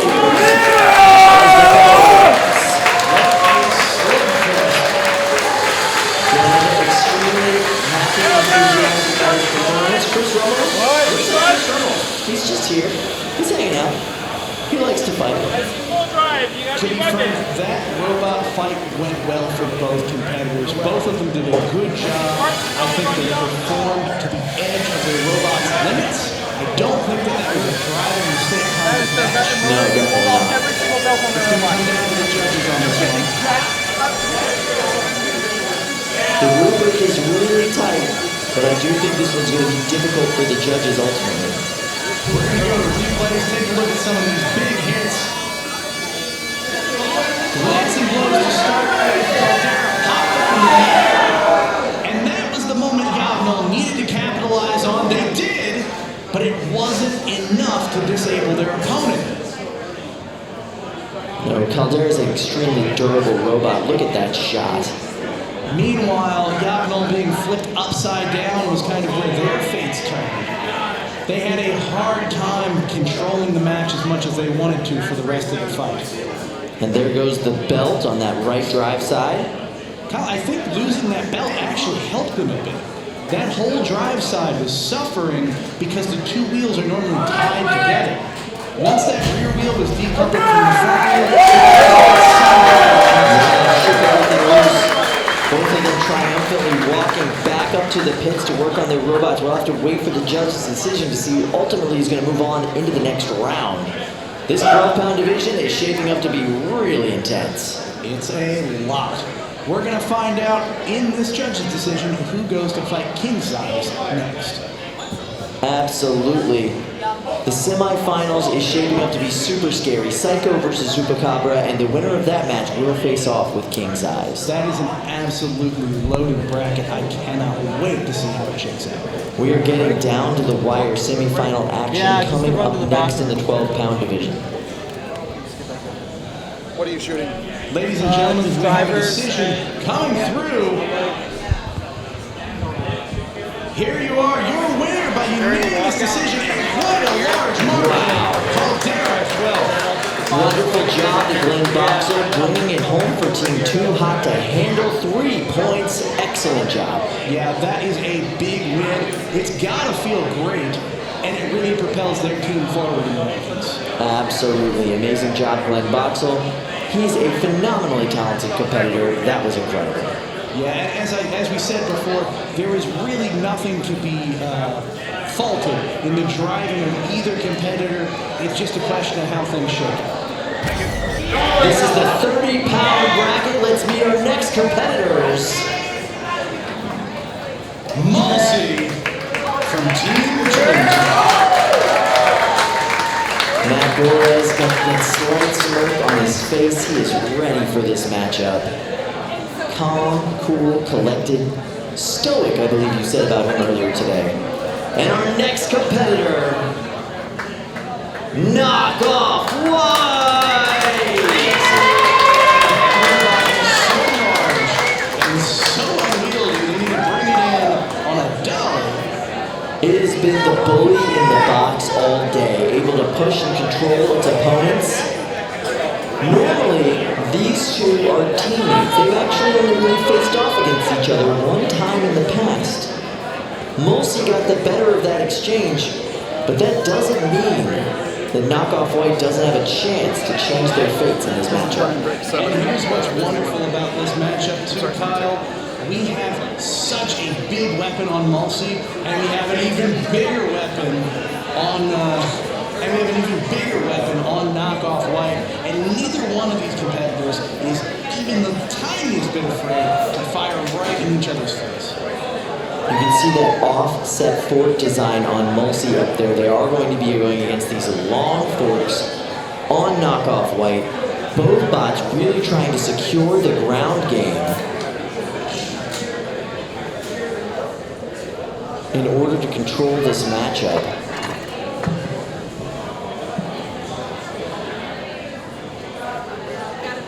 Both of these members, a member of Team Bots FC, but today representing two totally different teams, the Dream Team,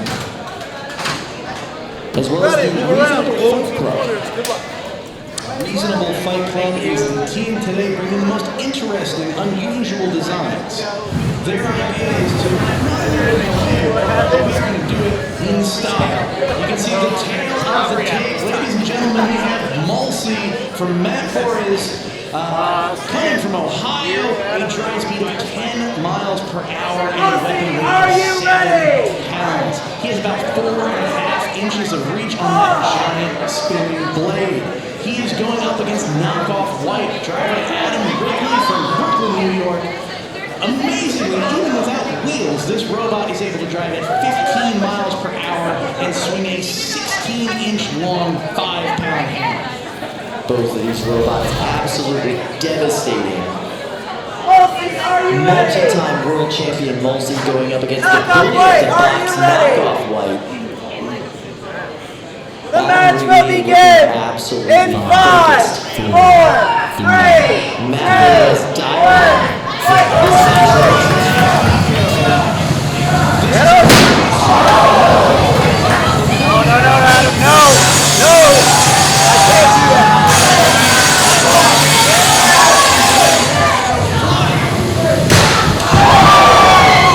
Nice job there.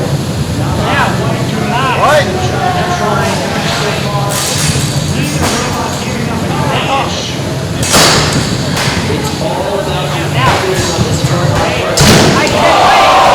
Nice shot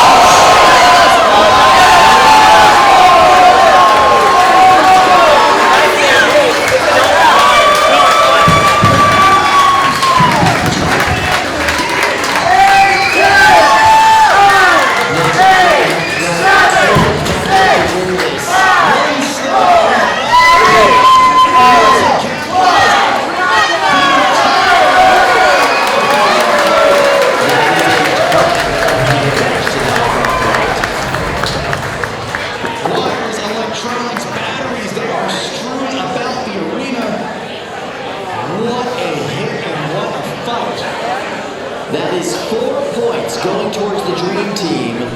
That means, oh, look at that,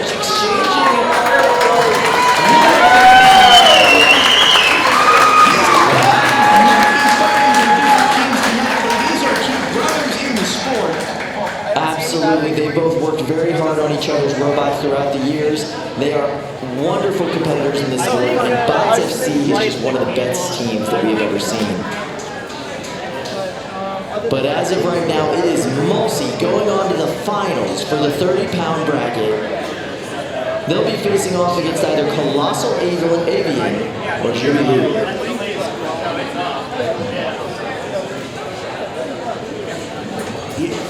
We're going to go to some replays, and we had some incredible hits. Knockoff White was off to a great start in this match. Really able to push their opponent around for the bulk of the time, but then it's moments like this, Mulsey's able to close in, inch their way back. Knockoff White does their best to get under their opponent, but it's just not enough. A huge hit like that is all it takes. You can see the wires already starting to come loose from the back of the robot, and then pieces ripped asunder. To their credit, Knockoff White was functioning right until the very end, and that was the shot that completely ended everything for them. Mulsey dancing away in the corner. With so many of these robots, it only takes one good hit to the wrong spot, and it is all over. Absolutely. Amazing performance today from Adam and his team. 4 points away from the dream team. Mulsey moving on to the 30-pound finals, and a chance to win yet another 4 points for the dream team in that matchup. We have completed the quarterfinals of the 12-pound bracket. Let's take a look at the standings. Psycho and Zupacabra are now in the semifinals, facing down against one another. On the other side, we have King Size going against Caldera.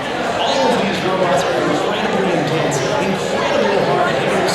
There is no clear winner, and there are a ton of good fights. 3 to be exact. I am very impressed to see King Size moving this deep into the bracket, but horizontals are difficult for them. That's going to be tough.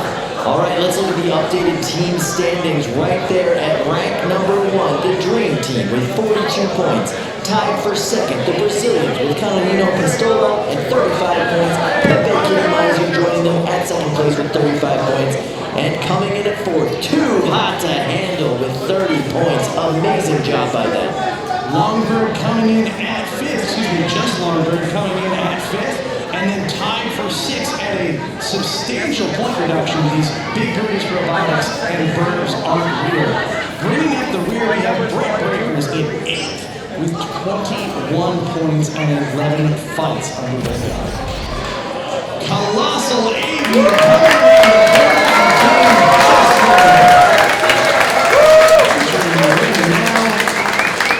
Up next, ladies and gentlemen, we have Jubilu. Canarinho Pistola, the Brazilian team, bringing the heat with an absolutely terrifying horizontal spinner. That is an immense blade spinning at a horrifying speed, ready to tear its opponent right down the middle. This is a university team bot, and it's been around since 2009.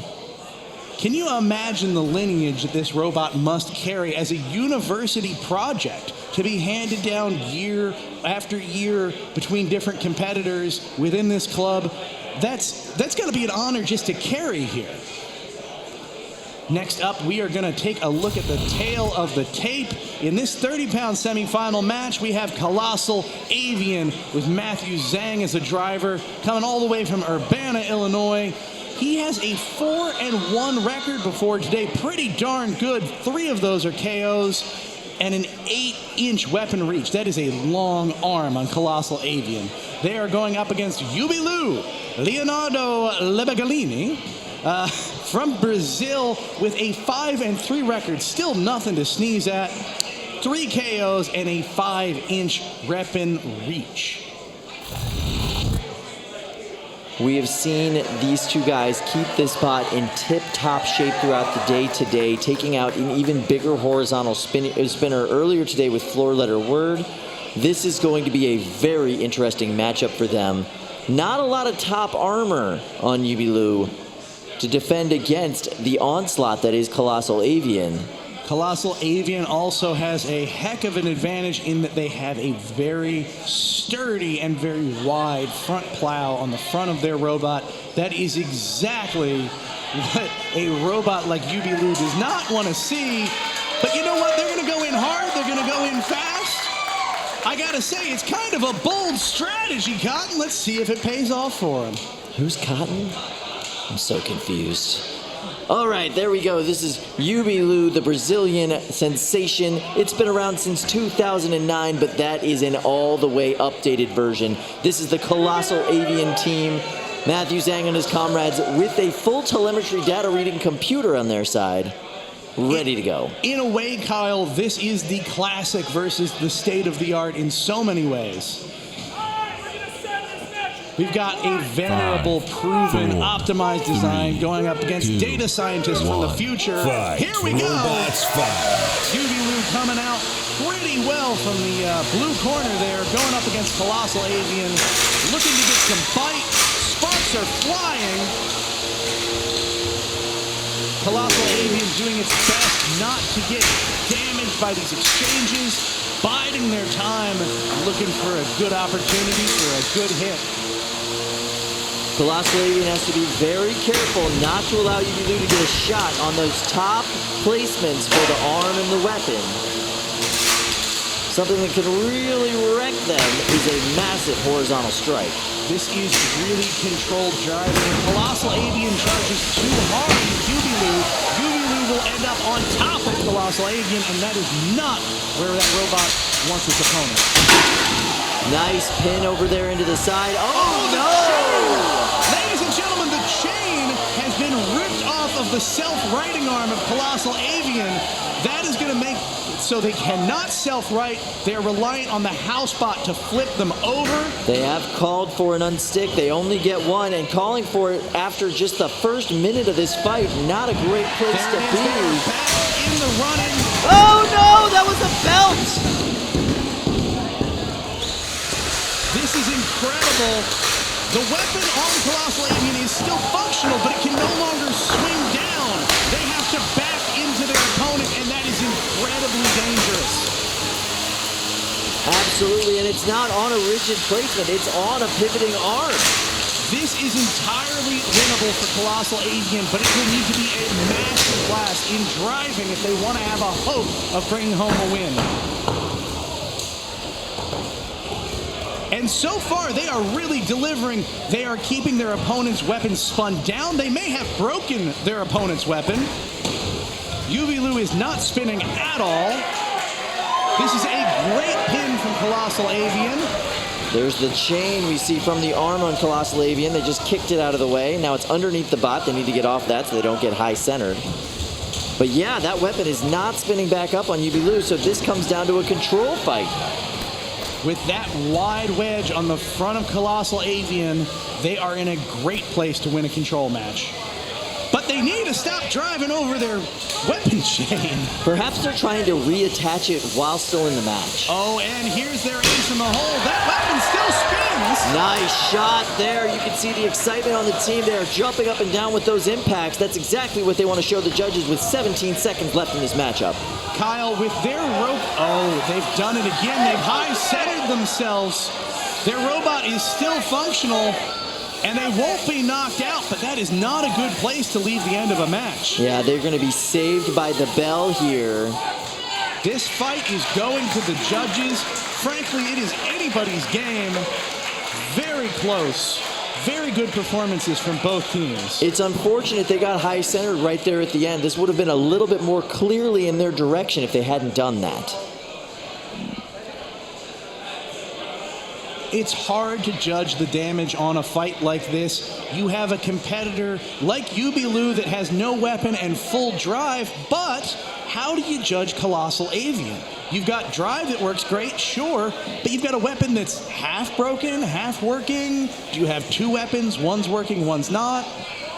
Either way, I'd say it ranks a little bit better than its opponent, but it's still kind of hard to judge. Absolutely, and if we're talking about control, I'd say for a lot of the second half of that fight, Colossal Avian was really winning those control points.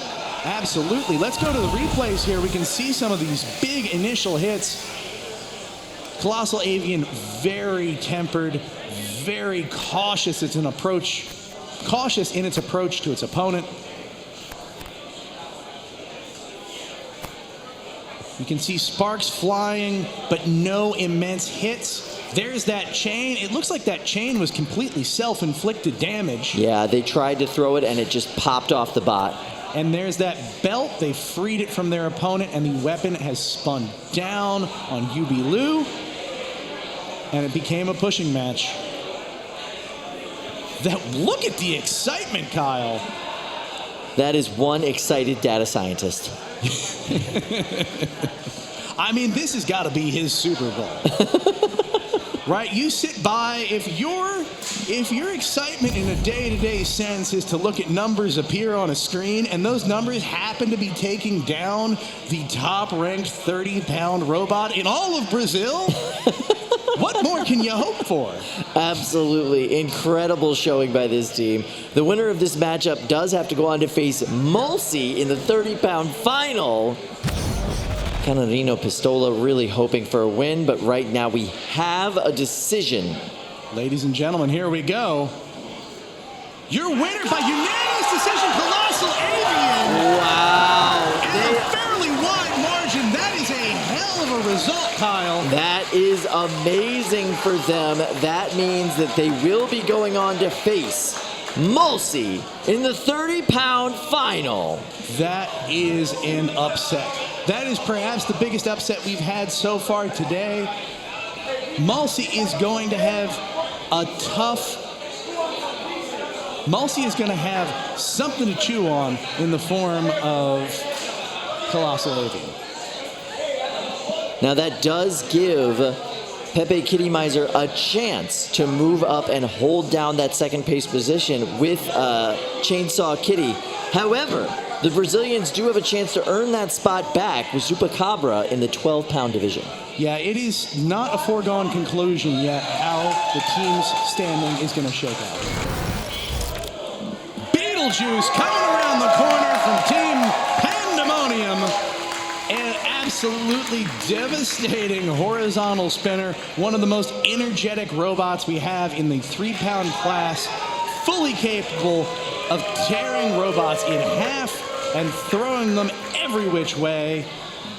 Beetlejuice will be fighting down their opponent in the 3-pound class, Fun Size from Big Brutus Robotics. Don't let his calm demeanor fool you. Don Derfler knows the stakes. He knows what he's up against and he knows what he has to do. This is a robot that is designed to dish out massive hits. This is also a robot that is designed to take advantage of its competitor time and time again. However, and the tail of the tape, here's the tail of the tape for this 3-pound semifinal match. Beetlejuice, piloted and driven by Ariel Smith from Pittsfield, Massachusetts, has a drive speed of 8 miles per hour, but a weapon speed of 225.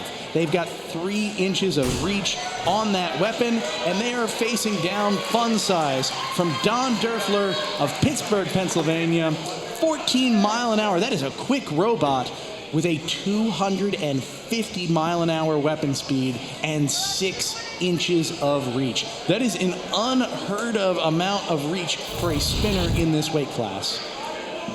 Everything about this team is big. Big Brutus Robotics coming in there with their big wheels and their big bar spinners.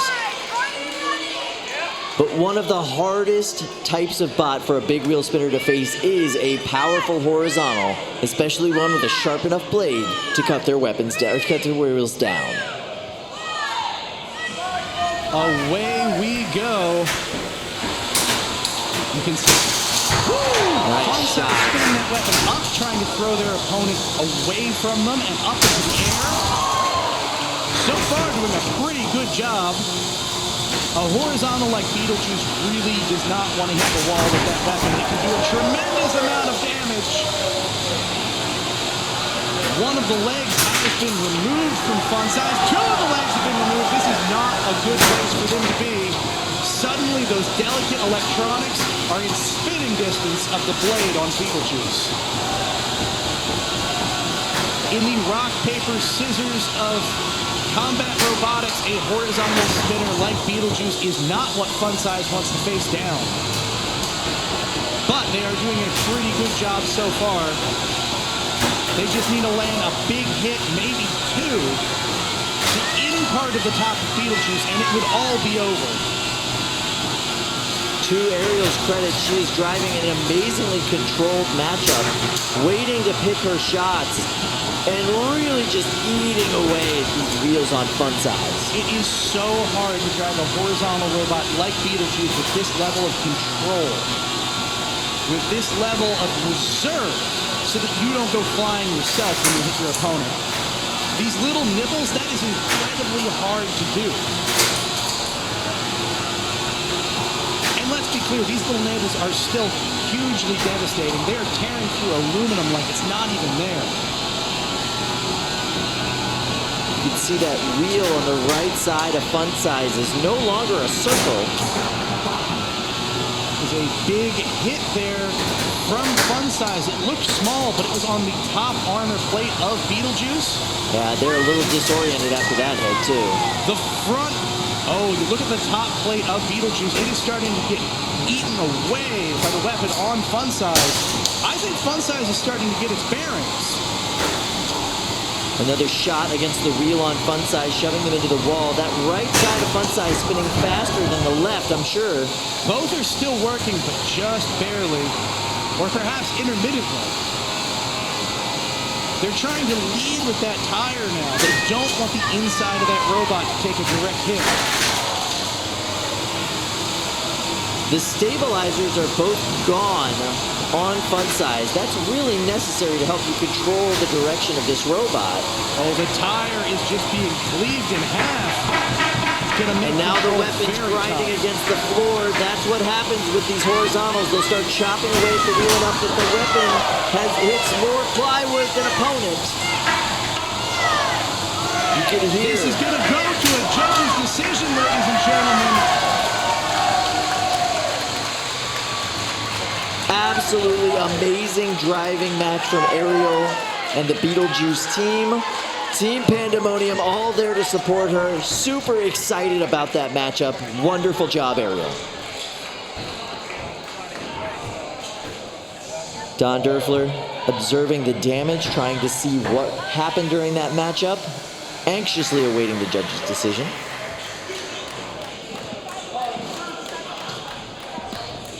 We're going to head into the replays here, take a look at some of these big hits. You can see in this exchange, boy, Fun Size just has its leg ripped right off of the chassis. That leg is what allows them to control their movement. It's what pushes against the floor so their wheels can propel them forward. Once that was gone, it was incredibly hard for Fun Size to deliver the hits that needed to deliver. At this point in the match, it was the small hits that told the tale. These little impacts, these chosen shots that did the progressive damage that the judges are ultimately going to have to decide who won. You can see the whole crew crowding around Fun Size, getting that weapon safety on, making the robot safe by deactivating it. Same thing for Beetlejuice.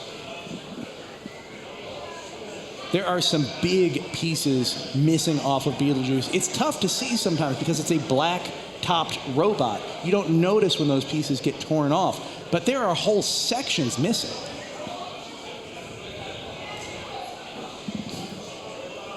We have just worked our way through the 30-pound semifinals. Let's take a look at the bracket and who will be facing off in the finals match today. We have Mulsey, who's fought their way through match after match, going up against Colossal Avian, who has also gone tooth and nail to get to this, the finals of the 30-pound bracket. Our judge's decision is in.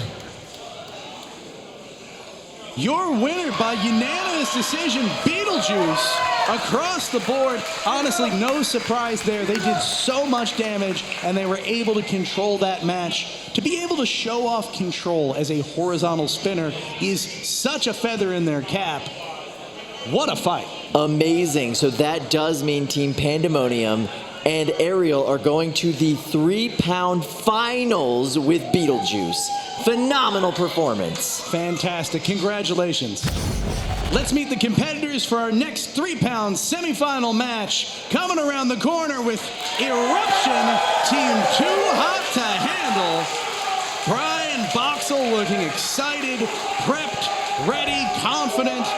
That is a nasty vertical spinning beater bar that can do some serious damage. He should feel confident this is the best version we have ever seen, but they will be fighting Chainsaw Kitty! Team Pepe Kittymizer coming in with their 3-pound offering. Chainsaw Kitty Keziah Sky, an amazing driver, and Chainsaw Kitty, an extremely powerful weapon.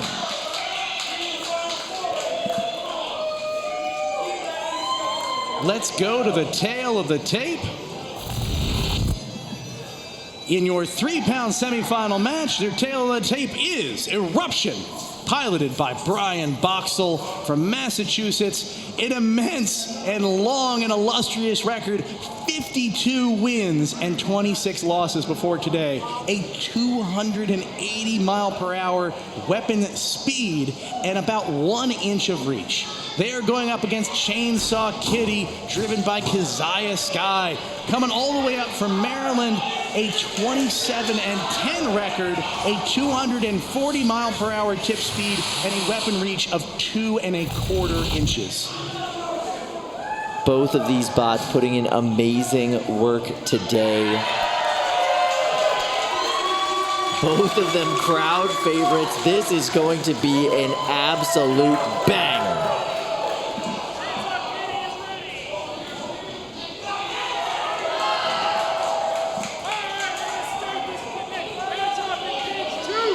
Brian Boxall looking amazingly focused. This match is about to get going. Fight. Away we go. A big hit right off the bat and exchanged right back. Both of these robots is completely able to tear the other in half with a single well-placed hit. So far, Eruption is taking the bulk of these exchanges to the bank. Ouch, nice shot from Eruption. Practically a roofing right there, and now Chainsaw Kitty is not moving. They are not moving, they are not spinning. That robot appears to be dead in the water. We're gonna go for a count out any moment now. Brian is already celebrating. He is still, oh no, that was another shot. He is not leaving anything to chance. No, they're gonna ask for their unstick. Maybe they can get free, maybe they can move again. But right now, it is not looking good. I don't see anything moving on that robot. That is a tap out. Your winner, ladies and gentlemen, in the 3-pound class, Eruption, and Brian Boxall taking it home for the Too Hot to Handle team.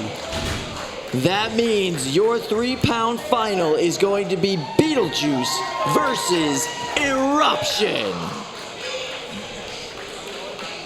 This is a focused Brian Boxall. This is the best version of Eruption we have ever seen. Amazing performance. There's Keziah. Rough matchup. Not sure what went wrong in the bot, but it just switched off after that exchange. Sometimes, I mean, the switches in there can just get blown in half simply from the G-forces involved with these sort of hits.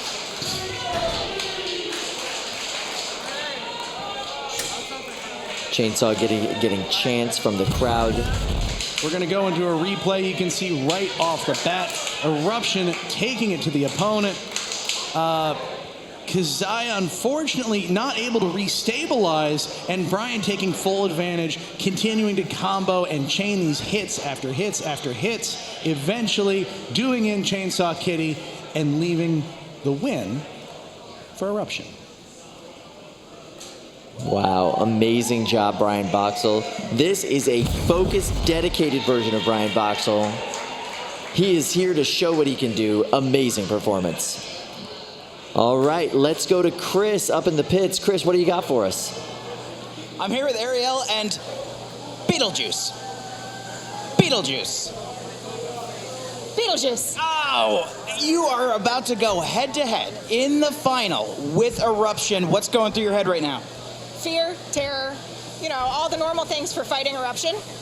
What strategies do you have as a horizontal against a bot that has a front wedge, has a really powerful vertical spinner? Avoid the pointy bit and try to rip the wedge off and try to get to the side.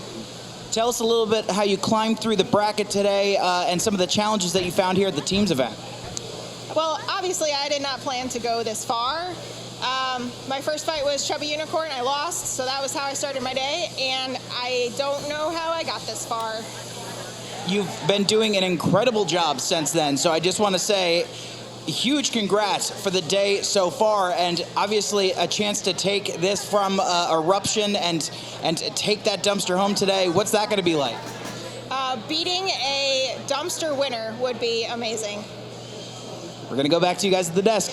Thanks, Chris. Thank you very much. Let's go to Lindsay. Lindsay, what can you tell us?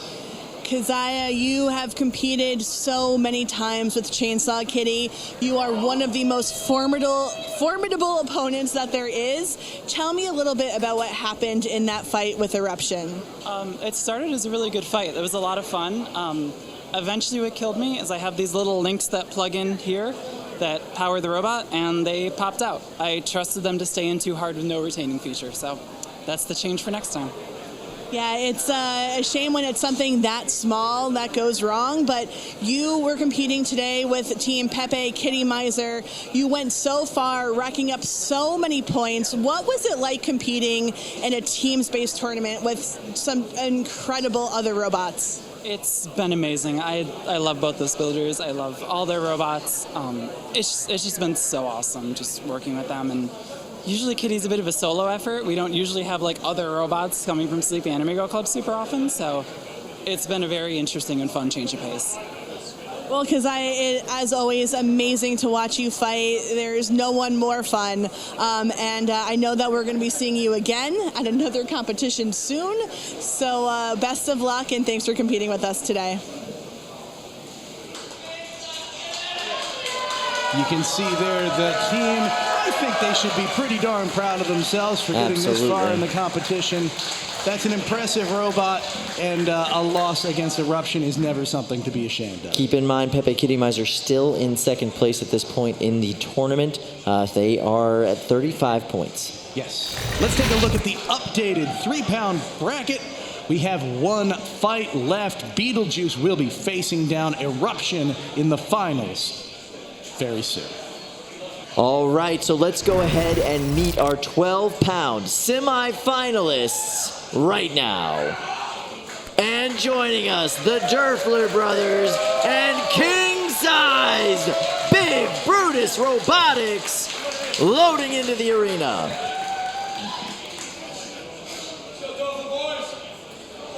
Does this bot look large for a 12-pounder? Yeah, it's real big for a 12-pounder. Heck, it's even king size. And this is who they are fighting. Loading into the arena now, Glenn Boxall and Caldera 12. That is one hyped dad. Glenn is, he is really the dad of combat robotics in so many ways. He's got an amazingly powerful 12-pound competitor, horizontal to the extreme, very powerful weapon. Now, I have to tell you, this is the exact rock, paper, scissors matchup that a robot like King Size wants to avoid. That big horizontal spinner on Caldera is going to be able to rip holes in those big wheels with ease if there is even a tiny amount of driver mistake going on. The tail of the tape for this 12-pound semifinal match, we have King Size, driven by Joe Durfler from Pittsburgh, Pennsylvania. He can move at 16 miles an hour, except his weapon, which is spinning at a blistering 220 miles per hour. He's got 15 inches of reach with that weapon. He's going up against Caldera 12. Driven by Glenn Boxall from Massachusetts. He can also drive at about 15 miles an hour, but he spins at an absolutely insane 315 miles per hour. We had to upgrade these cages just to hold that robot safely. However, he has 4 inches of reach. He has to be very precise with those hits compared to King Size, which can just rain hell down from above. This is going to mean a lot of control is necessary for Glenn to really take advantage of his weapon type up against King Size. It's interesting, too. I don't know if this is a design decision. That weapon on Caldera 12 looks a little more compact than usual. Fight, robots, fight. Away and we go. Are up to speed, and oh, nice weapon-to-weapon impact. Right off the bat. from King Size on Caldera. That plate has already gone a little bit amiss. It is being bent up. Not a good place for Caldera. One more hit like that, and yes, look at that. Bend is continuing to get flexed up. Once you start to introduce those failure points, that bending, it is so easy for it to get worse and worse. Another big hit, but both robots still seem to be able to function. The drive on the right half of Caldera is slowing down, nearly come to a stop. Yeah, they are just kind of pivoting in that section right there. That is not where you want to be with a fully functional King Size coming after your top plate. King Size doing a great job of directing their weapon at their opponent's weapon. That's protecting those big, juicy, meaty tires. And King Size getting up to speed, trying to choose its shot and avoid that deadly horizontal blade.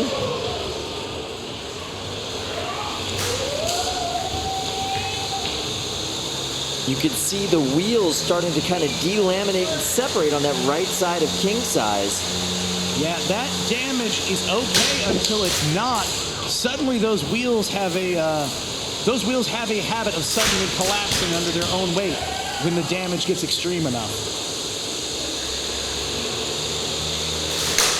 Ooh, that was a nasty separation on the bottom part of that right side wheel on King Size. Caldera trying its best to control that weapon. Ew! Huge piece of tire being ripped off of King Size. It can still drive like that, but that damage is mounting, Kyle. Eventually, that weapon is going to be scraping against the plywood if it is not already, and that is terrible for what seems to be an already struggling weapon motor on King Size. Yeah, I think depending on the orientation of that left wheel, it is touching the ground.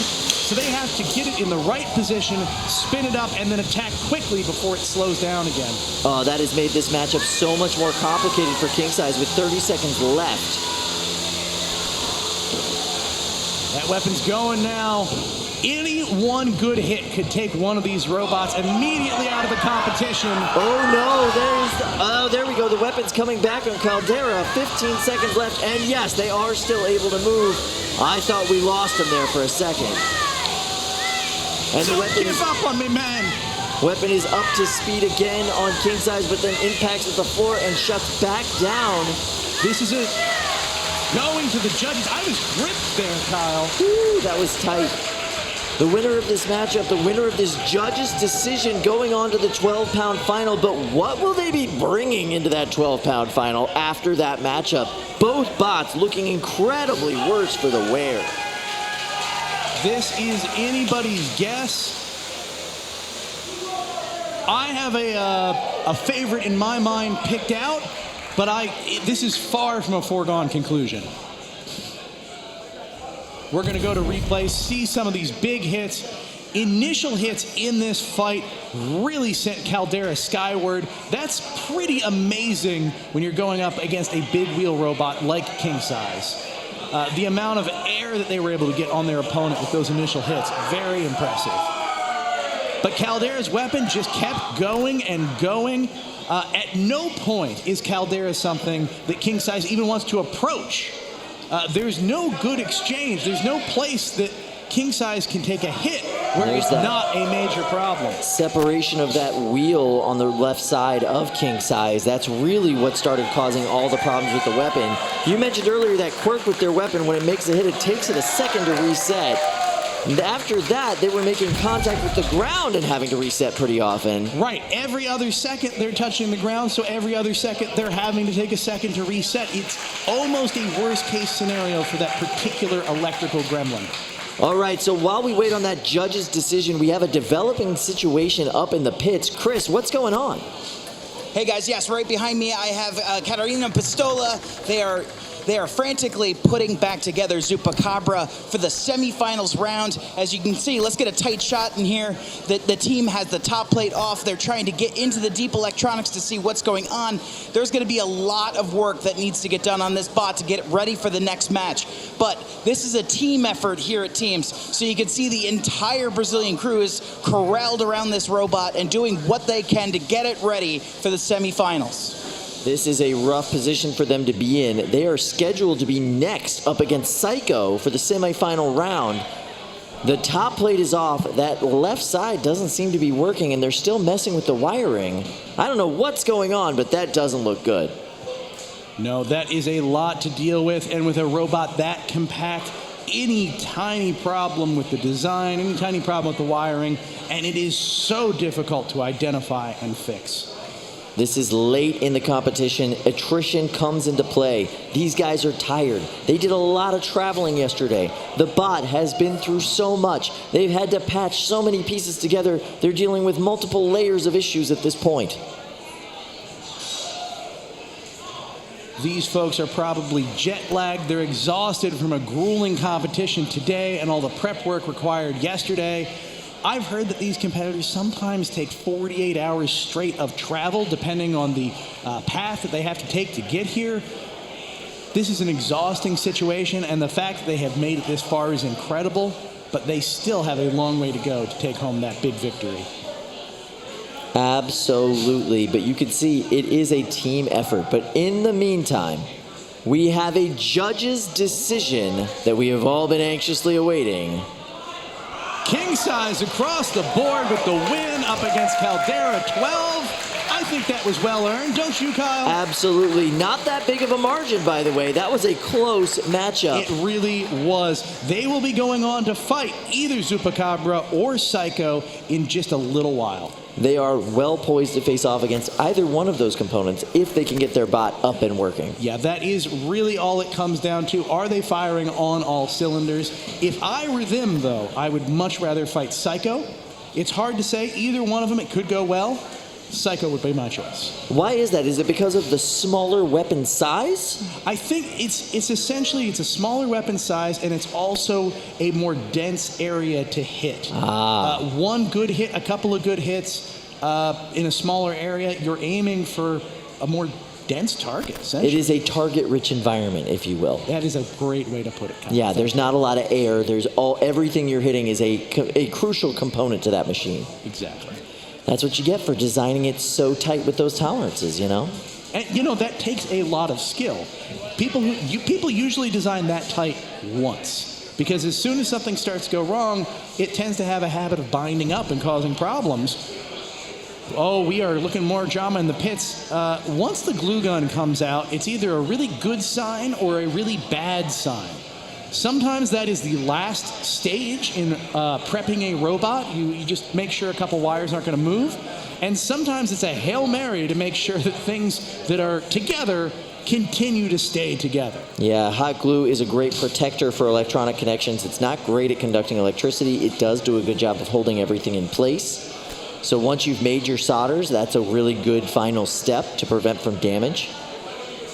But, yeah, they could also just be holding things together that shouldn't be held together with hot glue. It's true. It's true. The wheels did spin there. It did appear to be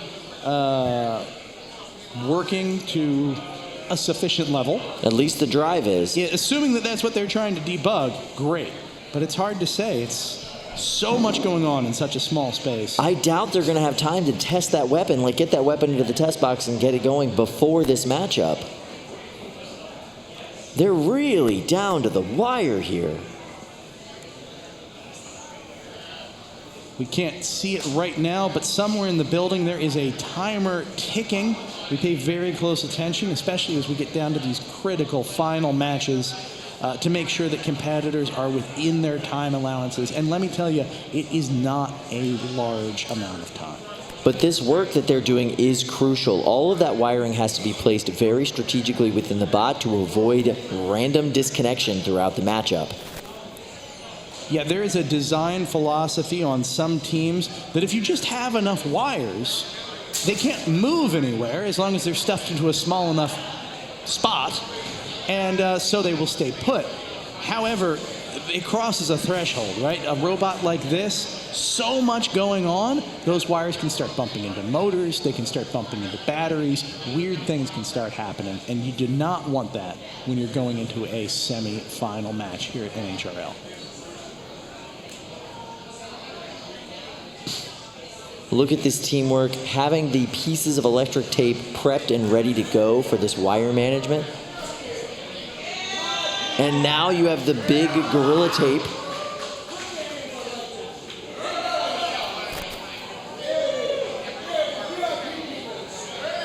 Is this what's going on in lieu of a top plate, or is this going on before the top plate?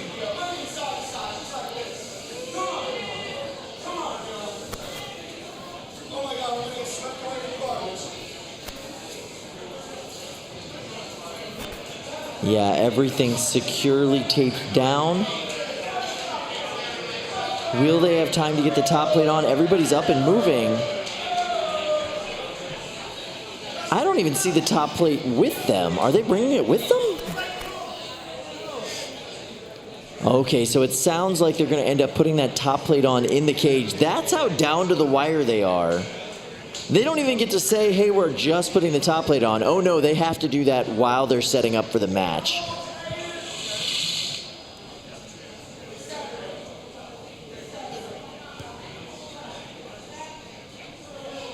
Now keep in mind, this win could put them securely in a second place spot, ahead of the Pepe Kittymizer team. Right now, they are tied for second with Pepe Kittymizer at 35 points.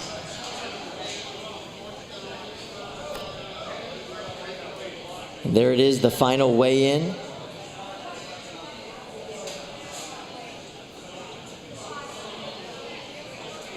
This is about to be our final semi-final fight of the night. We are going to find out who moves on in the 12-pound class to fight king size just a little bit later. There's Jameson Go and Psycho with his teammate Calvin Iba. All right, let's meet the competitors for our final semi-final fight of the night. Coming up first, we have Psycho, driven by Jameson Go of the Dream Team. Making his way into the cage, Jameson puts down his absolutely stunning vertical spinner. They'll be facing down Zupacabra, all the way from Brazil, the Canarinho Pistola team. One of the best from the southern hemisphere. An incredible robot, equally able to dish out those big, powerful hits. We're going to go over to the tail of the tape. All right, so we have Jameson Go and Psycho from Cambridge, Massachusetts. This is a 15-mile-per-hour drive and a 300-mile-per-hour weapon with a 2.5-pound weapon weight, but they will be going up against Zupacabra from Brazil. It's got a 20-mile-per-hour drive speed with a 180-mile-per-hour weapon. That weapon clocking in at 2.75 pounds.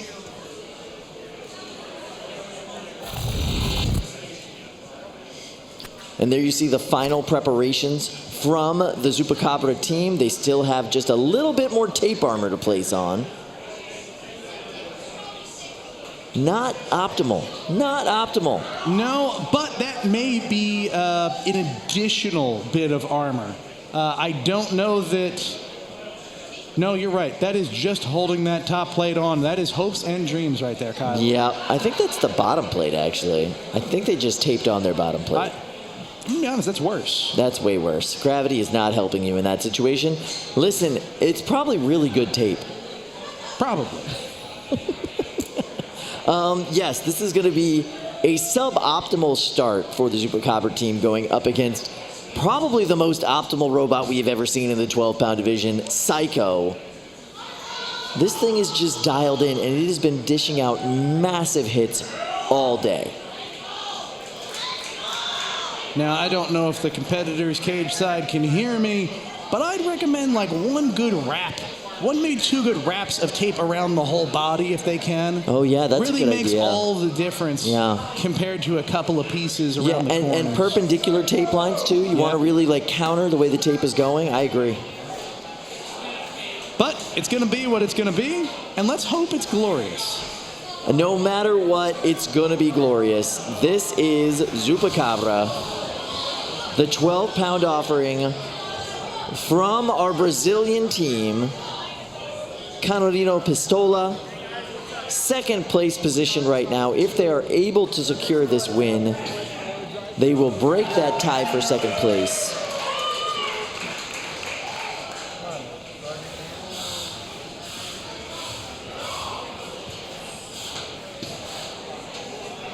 But this is the gatekeeper, Jamison Go and Psycho.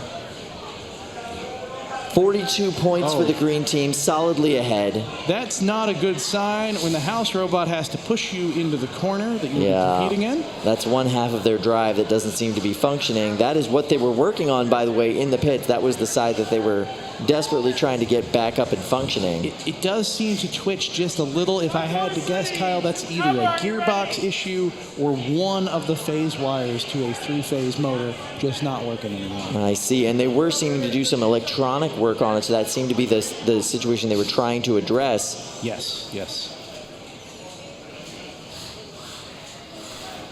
Now, mathematically speaking, if Psycho wins this matchup, then it is literally impossible for anyone else to win the team's championship. 4, 3, 2, 1. Fight, robots, fight. We go. Are you on him the whole entire time? Jamison Go choosing his angle, trying not to get into the path of that huge weapon on Zupacabra. Nice shot there. That robot is trying its best, but it has taken so much damage today, Kyle. The fact that it is moving at all is a testament to how intense the competitors from Brazil are. And much as a handicap as this may be, it only takes one good hit to completely turn things around. We've seen that so often today that these robots are always one good hit away from things completely changing direction. Zupacabra team doing a great job keeping that weapon facing toward Psycho, not giving Jamison many opportunities for a clean hit. Kyle, if I'm Jamison Go, I am thanking my lucky stars because even in its very hampered state, Zupacabra is delivering some good exchanges here. Yeah, that is just a terrifying weapon. Once again, no ground game for them either. They are just running that weapon straight out in front.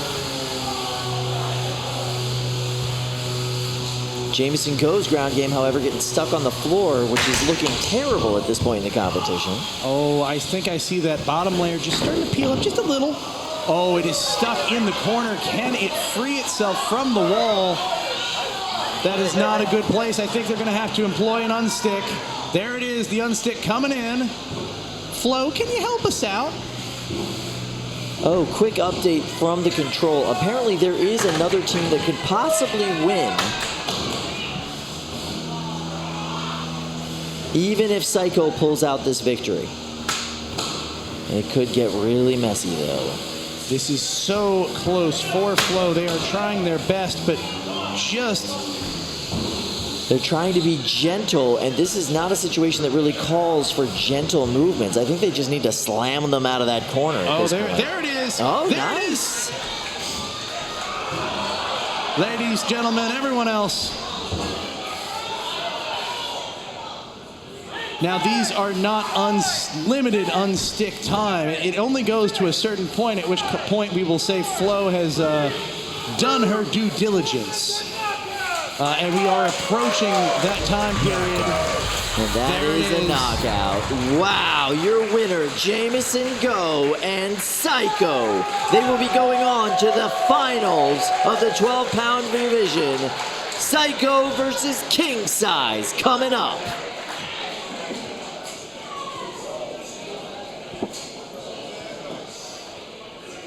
You can see on the back of these jerseys Multiple world championships being shown in those insignias.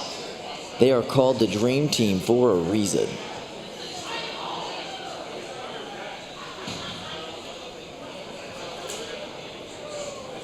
We're going to head into the replays now.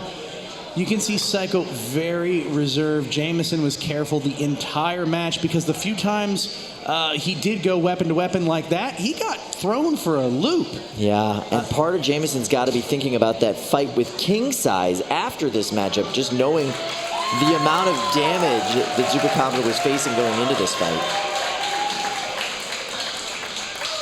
A heck of a fight, and I gotta hand it to the Brazilians. That took a lot of guts. It took a lot of perseverance just to get their way into the arena, just to face down Jameson. That's something to be proud of right there. Absolutely. Getting into the semifinals when you have to travel as far as they've traveled, when you don't have the luggage capacity that other people who are just driving here have, when you have the jet lag that they have to deal with in getting here. It was a tough road for them, and they made it all the way to the semifinals in that 12-pound bracket. Absolutely amazing job by that team. With that fight, let's take a look at our 12-pound updated bracket. Psycho is going to be facing down King Size in the 12-pound finals. Ladies, gentlemen, every other robot fan in the building, it is time for our 30-pound finals. Let's hear it for Mulsey! Matt Borez looking calm, confident, and collected walking into the arena. He is ready to go. And here's who they will be facing down. Coming around the corner is Colossal Avian. Just Longbirds bringing the thunder. Matthew Zhang having the run of his life today. Colossal Avian making it all the way to the finals in the 30-pound bracket. Colossal Avian, a relatively new design, so much technology packed into such a small package. They're hoping that carries them forward to a big victory. Yes, this would be an incredible upset. The heavy favorite going into this fight is Mulsey. But if there is a robot to unthrone them, this is a general design that can do it. I mean, that overhead hammer saw design on Colossal Avian can hit some seriously under-defended parts on Mulsey. When Mulsey has lost in the past, and that's not very often, it has often been an overhead hammer attack bot that has done the damage. Let's check out the tail of the tape for this 30-pound final here at NHRL. Mulsey brought to you by Matt Borez from Ohio with a 200-mile-per-hour weapon that weighs 7 pounds and has 4.5 pounds of reach. He will be facing down Matthew Zhang, who is bringing Colossal Avian. He's coming from Urbana, Illinois. That is a 200-mile-an-hour weapon, much smaller disc, 2-pound disc, but it is on the end of an 8-inch long hammer and able to bring down major hits on the underprotected top of Mulsey. Here's Matt Borez of the Dream Team hyping up the crowd, but there is nothing hype on his face. He is stoic, he is prepared, he is ready to go. Kyle, that is the most emotion I have seen tonight. I won't say he's shaking in his boots, but he is feeling the pressure. Absolutely, and there you see Just Longbird's team, Matt Zhang and his 2 compatriots. They are ready to go, operating both the weapon and the drive, as well as a telemetry data set where they can see what's going on inside the bot as the fight goes on. Fight, robots, fight. And we are off! Mulsey coming in aggressive and getting an angle right on the side of Colossal Avian, trying to get that front plate bent up before the matchup. Nice little hit there. This is great so far from Colossal Avian. They're doing exactly what they need to do. Those front forks keeping that incredibly dangerous weapon on Mulsey away from their squishy underbelly. Yeah, they've got to keep those forks facing towards them. That is the only thing protecting them from the deadly spinner on Mulsey right now. They have had a few small driving slip-ups, but it hasn't been enough. That is huge! That is exactly what Colossal Avian needs to do. Use their opponent's Amazing job. Colossal Avian now trying to get an angle so they can get a shot off with that weapon. That would really help cinch this decision for the judges if it goes that far. This is such a tense fight. No, that is not where Colossal Avian wants to be. No, that was a mistake. They need to get away from them so they can reset. They reset pretty darn quick in all things considered. But they gotta stop showing their back to Mulsey. Oh, that swing of the hammer was a bit of a mistake there. Caught them a little bit closer and allowed that weapon to get an engagement. Oh no. Colossal Avian is not moving. It is dead right in now. the water. I'm gonna repeat it I out think loud, I see right? a little bit of smoke appearing. We're gonna see if they ask for an unstick. I throw it back to the desk. The desk, wow, that was, I don't think that's going to be to any avail. Oh no! Drove them directly into the weapon on Mulsey right there. And Mulsey now getting between Flo and Colossal Avian. They're waiting for another impact. Right, what a change of tap out. That is a tap out, ladies and gentlemen. Your winner in the 30-pound class, bringing you absolute terror all day, Mulsey. Matt Borez bringing the pain to every single one of his opponents today. That match went a lot longer than I thought it would, to tell you the truth. But at the end of the day, it all comes down to those 7 inches of deadly weapon. That was amazing.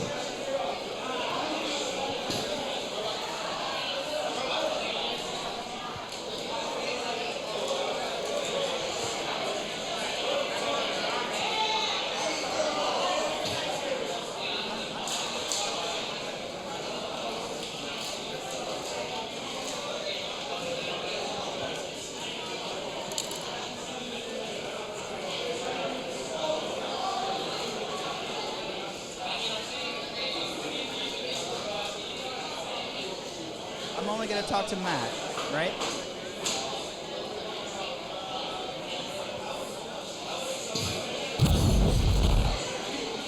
All right, there you see some replays with these guys walking out to the arena. Hyping up the crowd, ready for what is to come. And this was the best part of the matchup, really, for Colossal Avian, able to control Mulsey and keep that weapon away for such a long time in the first minute of this fight. But once those forks started to engage with Mulsey's weapon, it got harder and harder for Colossal Avian to maintain any sort of control. And eventually, the big shots added up, and the lights went out inside of Colossal Avian. You can see a lot of emotion on that team. To get it this far and be that close can be gut-wrenching. But my goodness, how proud should they be to get that far, not only into the bracket, but that far into a match against a world champion, Mulsey. Speaking of world champions, let's go to Chris with the winner. I'm here with Matt Borez, Mulsey, 30-pound winner here at NHRL Teams. Tell me about the day, cutting through the competition and getting here to the final. This has been truly unbelievable to get this far and to do it in the way we did it. Winning every match by knockouts is truly unbelievable. I think we made a good statement here today. Tell me about the dynamic of the teams event and how it's different than a standard tournament here at NHRL. Yeah, so with the teams format, it's not just about me, it's about my teammates too, J-Mo and Calvin, and both of them have played a huge part in this tournament today, and hopefully we can pull out the team win as well. It's been an absolutely dominant performance, both by Mulsey, both by the Dream Team. I hope that you're proud. It was a huge day for you. Yeah, I don't have words for this. This is unbelievable to win this tournament. All right, well, thanks, Matt. We'll see you again in a second. Back to you guys at the desk. Thank you, Chris. That is the most speechless we have seen that man in a long time. All right, so the Dream Team now sitting at 50 points in first place after 15 fights today. Incredible performance by the Dream Team. Matt Borez, phenomenal. Absolutely bringing home the bacon with those 4 points of a knockout. Impressive. Yeah, but he's only 10 points off a perfect day. You can't complain about that. You really can't. That is absolutely amazing. Well, we've got one thing left to do in the 30-pound bracket, and let's hand out that trophy. That's right, Matt Boris, here you go!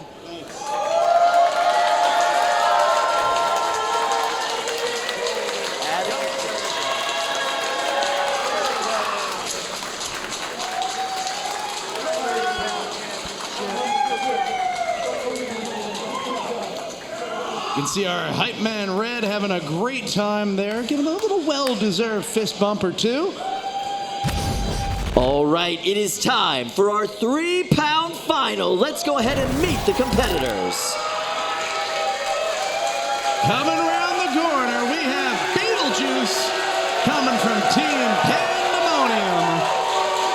A massive horizontal spinner in the 3-pound division. This robot has been doing incredible damage all day, working its way through opponent after opponent. What a competitor. And they will be going up against another absolutely stunning robot, Eruption, from Team Too Hot to Handle. Brian Boxall has been bringing the heat all day. This is the best version of Eruption we have ever seen, and this is the most focused Brian Boxall that has ever walked into this arena. He is poised to bring home a dumpster today, in my opinion. We're gonna head over to the tail of the tape for this 3-pound final. You have Beetlejuice Ariel Smith from Pittsfield, Massachusetts, bringing that 225 mile per hour, 6-inch diameter, 3-inch of reach weapon up against Eruption. Brian Boxall has been driving the ever-loving snot out of this robot. He's coming all the way from Marlborough, Massachusetts, with a quick drive speed and 280 miles per hour with 1 inch of reach on his vertical spinning weapon. These are both incredible competitors.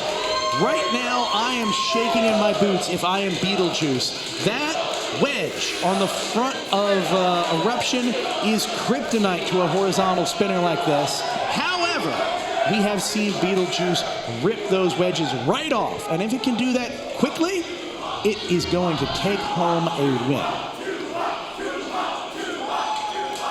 We've got the Too Hot team chanting behind them in support of Brian. Brian looks poised and ready to go. This matchup is about to get underway.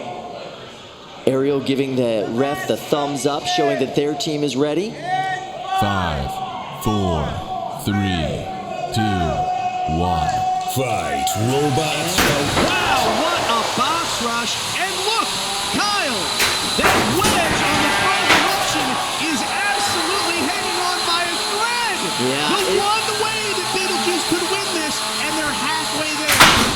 Nice shot. Huge hit.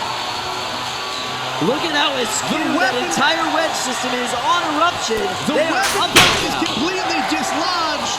Eruption is on the ropes. Look, a huge piece of Eruption is wedged into the side of Beetlejuice. That is terrifying. Beetlejuice is literally eating parts of Eruption.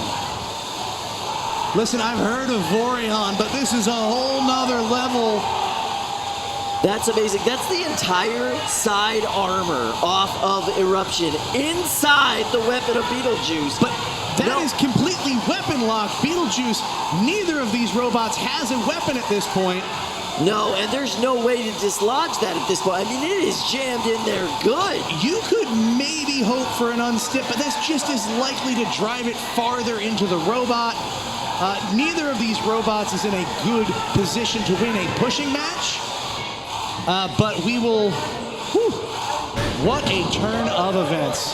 And look how high-centered Beetlejuice is on that side, because the bottom of that side armor package seems to be lifting up that left wheel. Eruption is no longer moving whatsoever. It may well. Okay, we are getting a pause right now. The cage official is pausing the match. This is very uncommon. I don't know what's going to happen. Interesting. It will be interesting to see if they call this entanglement. Here at NHRL, we have rules against intentionally fouling the weapon of your opponent. You're not supposed to have things get caught up in your opponent's weapon and cause them to come to a stop. However, generally speaking, unintentional bits of, your robot that clog up your opponent's weapon, we don't look at that as entanglement. Yeah, I don't know how you could call the entire side armor plate of your bot getting ripped off and jammed into the opponent's weapon intentional in any way. No. However, depending on how they view this, the intentionality is what determines. Oh, wow. They are digging through the rule book right now. That's Rob, our head official, talking to the two other refs next to them, trying to figure out what rule set they're going to apply here and how best to move forward. Yeah, so there is a question. Entanglement is only punishable if it's intentional. But that doesn't necessarily mean that the robots won't be freed from one another. We have rules that say you're allowed to get unstuck from the other robot. Yeah, that makes sense. But what happens when part of your other robot is not connected to the other robot anymore? So this is an interesting gray area in the rules. We're going to have to look at exactly how the rules are worded to see how the match is going to proceed from here. I cannot believe how deeply embedded that armor piece is inside of Beetlejuice. Any further in and it would be on its way out. That is very accurate. I mean, it is literally holding that half of Beetlejuice up off the floor. It is so far embedded into it. No, this is a very good question. I'm glad they've paused the match and are taking the time to figure this out. For sure, 100%. This is not something you want to go home and go, oh, man, it should have gone the other way. And that's Gwen. I believe Gwen was the official in charge of the match, reporting exactly what she saw and how that exchange happened. Gwen is one of our most experienced referees here at NHRL. Really puts the time in, box side, and an impressive, engineer and roboticist in her own right. It will also be interesting to see, even if they aren't freed up, what happens, what kind of shape are these two robots in, and what can we expect out of it? It looks like everybody's getting back into position. You can see Kevin, Ariel's partner, is looking very stressed, just a lot of anxiety about what's about to happen. It seems to me, and I don't want to venture too much of a guess, but it seems to me that they have decided that this does not count as an entanglement that needs to be freed, and they are going to preserve the rest of the match. We have an official ruling. This is not entanglement. They are not going to separate these bots. This is going to continue as played. Yeah, they are going to play it as it lay, so to speak. And when we last left our competitors, it looked like both of them were in very similar situations. Yeah. Caldera was just barely limping along, and although it's functional, Beetlejuice was propped up and having a hard time moving itself. This has been such a destructive 3-pound final that we are now limping to the end. Not pushing, not driving, limping to the end of this matchup. Ugh, that sound is terrible, whatever's making that. Yeah, I gotta wonder myself. It's just gross, grindy, gutsy sounds. It's not good. No, and it's hard to tell. We've got a close-up of the competitors here, but I don't know what's making that sound, and that makes it all the more unnerving. Brian, not happy about this situation, and now we are back on in the match, it looks like. But both bots are moving enough that this match will continue for at least the next few seconds, if not the full 45. Yeah, I believe so. Now, both of these can translate their way across the arena, however, stumblingly. Neither of these robots is going to do any damage. How long is that going to last, though? I mean, look, Brian's already seems to be fouled up on something over there. Yeah, and those tires are just tearing themselves apart. They already took a lot of damage in the match. Any bit of rubber coming off that right tire, or I guess that's the left tire because it's inverted. Ooh, there we go. A little bit more movement coming out of them. Okay, so they, I believe, have officially got to the point where they can't really be counted out thanks to that last burst of movement. So this will go to the judges. Yeah, this will be going to the judges. I have my bets, but this is anybody's game. Yeah, and you know what? Right there at the very end, Beetlejuice was able to make contact with Eruption. Yeah, in a way, that is an aggressive movement, and the judges reward aggression. As aggressive as you could possibly be, given that circumstance. The crowd seems to be very much in favor of Beetlejuice here tonight. I'm going to reserve my judgment till we get the judges coming in for their official ruling. It is crazy that a match that was that chaotic and destructive went to the judges in the first place. Yeah, very rarely do you have an entire side of a robot ripped off and embedded in a competitor, and it still goes to the judges. This is a lot of damage. Okay. We're going to go to the replays now. We can see how some of that damage occurred. First, though, let's just see how great these competitors look, making their way out onto the field. A lot of hype, a lot of excitement, then a lot of focus and consternation there. They were eye of the tiger, very serious competitors. Incredible box rush from Eruption that immediately compromised the front wedge. Yeah, that is exactly what Ariel needed to do to give herself a shot in the rest of this matchup. There's a speed disparity, there's a weapon speed disparity between the two of them, but that evened the score. Now this is where things really took an unfortunate turn. The entire side armor gets sucked into the weapon on Beetlejuice. And nobody's happy. Nobody's happy about that outcome. Nobody's happy this had to go to the judges. If you can avoid a judge's decision, it's obviously the best for you, and that is just a tough one for the judges to have to sort out. Yeah, there's a little bit of an in-joke in this sport that says if you want to win, don't let it go to the judges. If you want to have any room for complaints, don't let it go to the judges, because once it's there, anything can happen. Doesn't matter how well you train your judges, doesn't matter. You're gonna come up against situations where it is this close. Yeah, absolutely. At the end of the day, it's humans observing and making decisions, and that is always gonna leave some room for some contention there, but our judges do a phenomenal job. They stick to the rubric very specifically. You've seen it with how close these rulings have been all day today. Yeah, they are, if nothing else, fairly consistent, and of course, you know, judgment in a literal sense comes down to the judges. Oof, this is going to be a tough one for them to do. I will say I am so proud of both of these teams for coming this far in the tournament today and putting on such a crazy final matchup. Sad that it had to go to the judges, but I'm very excited to see where this goes. No, and let's be honest, for a match that goes to the judges, you cannot ask for more destruction than that. Both these robots were absolutely in pieces, and that's just really cool. Yeah, absolutely. Super proud of Ariel and her team, too. I think they beat a lot of the odds to make it all the way to this final today. They did, yes. And just absolutely phenomenal driving on her part is a huge part of the reason why she's made it this far. Yeah, and Ariel is a competitor that, you know, has a good amount of experience here at NHRL, but rarely is she talked about in the pantheon of nearly pro competitors here. This is a major step up in her career as a roboteer, as a driver, and I'm only expecting bigger and better things for her in future competitions. Absolutely. She's put in a lot of work onto that bot over the past few weeks to upgrade it. She's completely changed the chassis, completely changed the motors, and all of those changes have culminated in making it to this 3-pound final today and facing off against Brian Boxall and Eruption. Well, that was a fight. Yeah.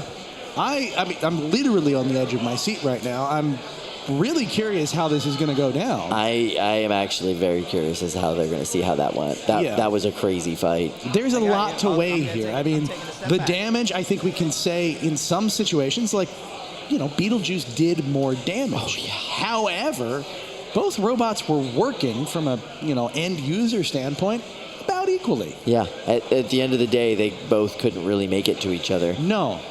I wonder how much. Okay. Ladies and gentlemen, the decision from the judges is in. The competitors are standing by. Look at the angst. Look at the wonder in their eyes. Any moment, Their fate is about to be revealed. Your winner is Beetlejuice! By a huge margin, Ariel Winter and Beetlejuice! Amazing performance by the Pandamonium team, bringing home 3 points for them. That is phenomenal. I think that is the biggest crowd-pleasing decision we have had here at NHRL. Chris, what can you tell us? Ariel Smith, I have 3 things to say. Beetlejuice! Beetlejuice! Beetlejuice! Woo! Tell us about your day and cutting your way through the team's competition. I definitely did not plan to go this far. I am just in shock. I am in shock. I'm pumped. You started the day early in the tournament. You had a difficult match to begin the day, and you just turned it around, and you've been dialed in. This last match, you were a wounded warrior, but eked it out. What's going through your mind right now? Nothing much, you know, just like absolute excitement and excitement. Was there another turning point in the day, something that we didn't lay eyes on? I think my first fight with Chubby Unicorn, where I caught on fire, was kind of my low point for today, and then I turned it around. So, like, that was my highlight. Well, incredible job today. We're going to get back to you in a second. We're going to jump to you guys at the desk. Thank you, Chris. Oh, what a moment. Wow. So amazing, the amount of just emotion on Ariel Smith's face. I cannot believe. There you see Too Hot to Handle offering their congratulations. Let's head back to Chris. We've got the trophy presentation, well earned. The last thing for me to do, congratulations, Ariel Beetlejuice, our 3-pound winner!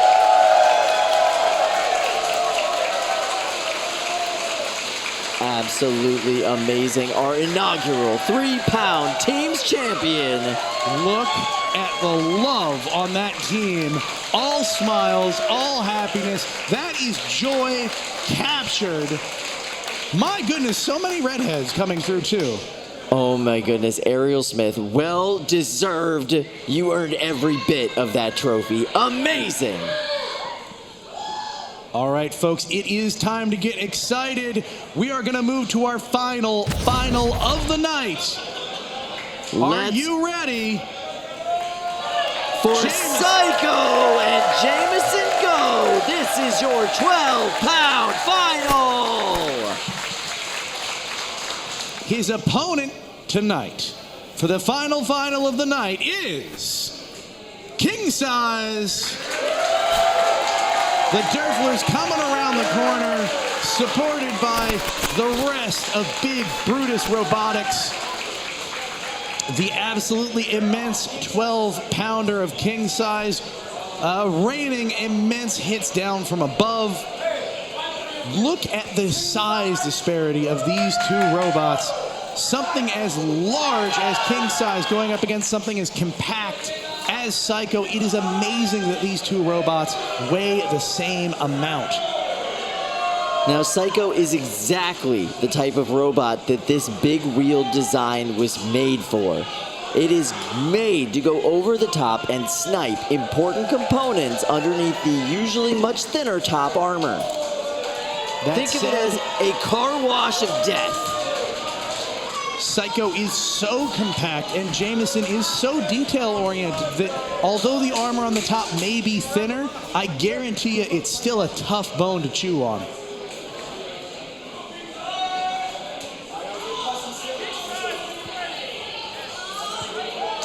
All right, so Joe Derfler is going to be driving King Size. His brother Don is going to be calling the shots for him, giving him the time, telling him when things are happening. Now let's go to the tail of the tape.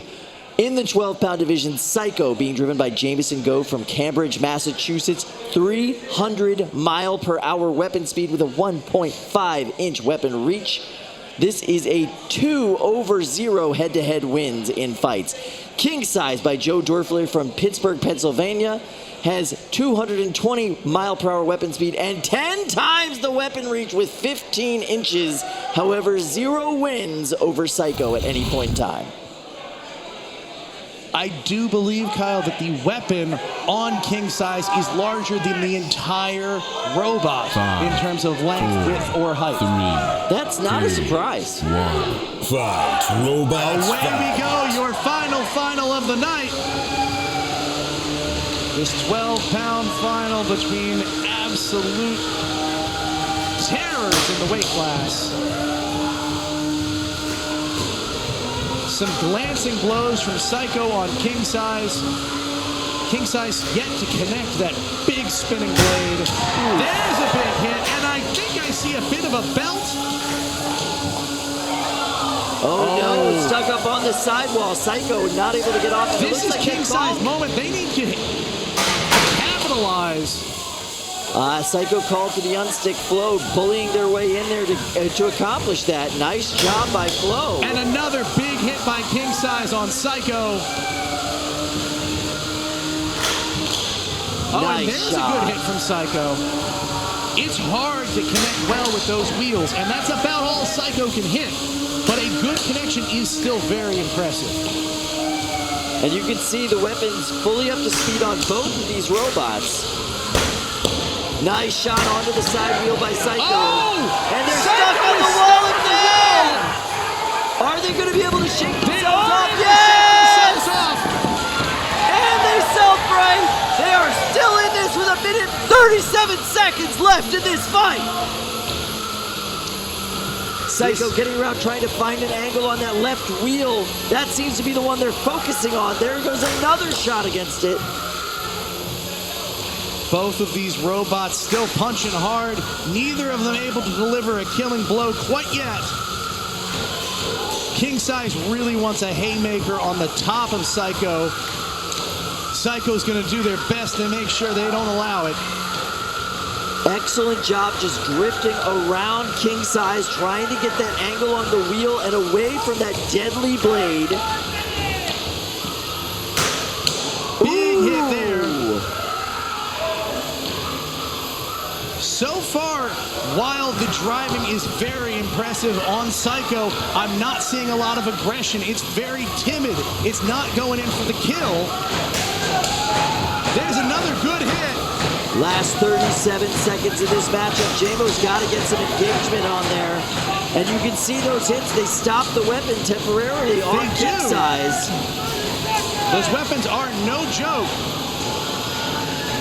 But still, my money so far, I think King Size is doing a phenomenal job. Coming down, we are nearing the last 10 seconds of the match. This is almost certainly going to a judge's decision. Yes, it is. Your 12-pound winner will be decided by the judges. Wow. These are the moments. Look, a piece has been torn off the top of Psycho. The top armor package is removed in the final moments. Oh, no! Two big hits right at the end, one right after the other from that weapon. What a way to impress the judges. Wow. If there was a bit of doubt as to who was winning, and frankly there was, that was nobody's assured game. However, to leave the end of a very even match with those very dominant hits, that is a great position for King Size. Absolutely. This is going to be a fun one for the judges to deliberate on.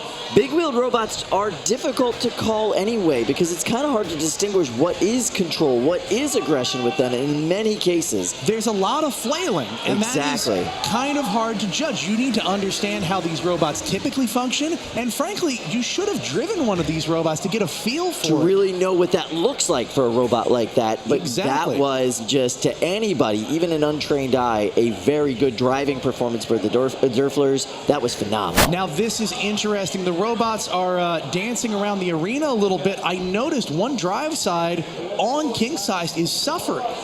It did appear to move a little bit. It's hard to say for sure whether or not that was powered. It might just be gummed up, but it's definitely not moving well. It did look like JMO was focusing on one wheel in particular for the impacts. That's why they were kind of drifting around the box to get an angle on one wheel over and over again. I think when you have a smaller weapon diameter, doing as much damage within the same place on that bot is really important to do. And you can see how askew it is kind of on that what's now the right side of the bot. Yeah, one of those wheels is a flat plane, and the other one is a three-dimensional entity. Yeah, that's smart. I mean, focusing on a body part, essentially, and taking that piece by piece is a great strategy.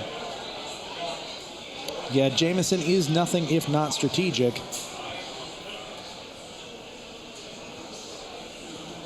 Ooh, deep sighs. They are both anxiously awaiting this judge's decision.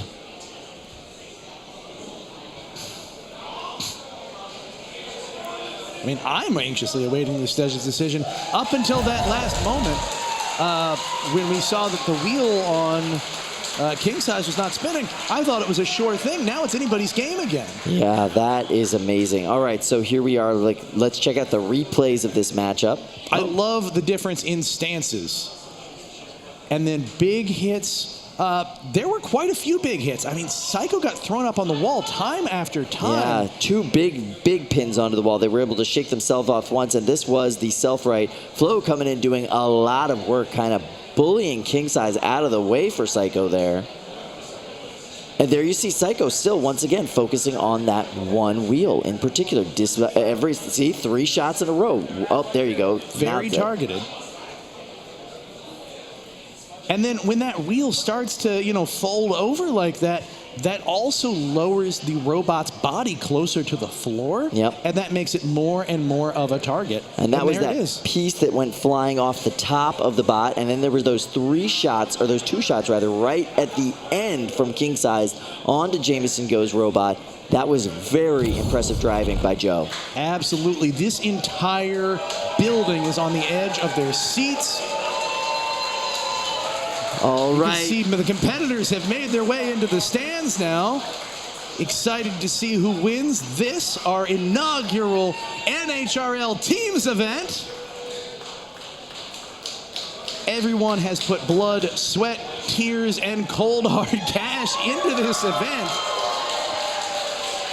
There is a lot on the line, both in terms of bragging rights, prize money, and your future here at NHRL. And in the sport of combat robotics, I can see why everyone is so engaged with the outcome of this match. Edge of their seats, everybody staring at their closest monitor, trying to see exactly how the judge's deliberation goes. 2 of the 3 votes are in. We are still awaiting the deliberation of 1 judge. We have a decision. The decision is in. Psycho! Unanimous decision by 1 point each. 1 point each, folks. It does not get any closer than that. Wow! The sigh of relief from Jameson Go. That was a close one, ladies and gentlemen, but your winner in the 12-pound inaugural teams tournament, Psycho! He doesn't even know where to look, Kyle. He doesn't know where to go. We're going to go cage side in just a minute after we give him just a half of moment. Just a moment for him to take a breather. Look at this reaction coming through from the crowd, coming through from Big Brutus Robotics. Oh. It was so close, guys. I know. It was so close. And Joe did such a good job. I get it. All right, to you, Chris. Jameson Go, you and Psycho just showed us what the Dream Team is all about. Tell us about your day and cutting your way through the competition to get here to the final. It's a lot of work. I had a lot of trouble with the robot throughout the day, but like I was saying earlier, you got to look at those opportunities. Every single second you get to work on your robot in the pit is a second, well, you could just be doing that, and that could be the difference between winning your next fight or not. I mean, don't let the dreams be memes. Make them reality. Someone wise said that once, and it might have been me. But back to you guys at the desk. Oh, thank you, Chris. That was amazing. Listen, Jameson's having a good day when he gets that kind of giddy. Yeah. He's a serious man. He's a serious competitor. But when he reiterates that he should not let those dreams be memes, he's had a good day. All right, so let's not let those dreams be memes. Back to you, Chris. There's one thing left to do tonight. J-Mo, you know all well what to do with this. Congratulations! There they stand, the Dream Team, ladies and gentlemen.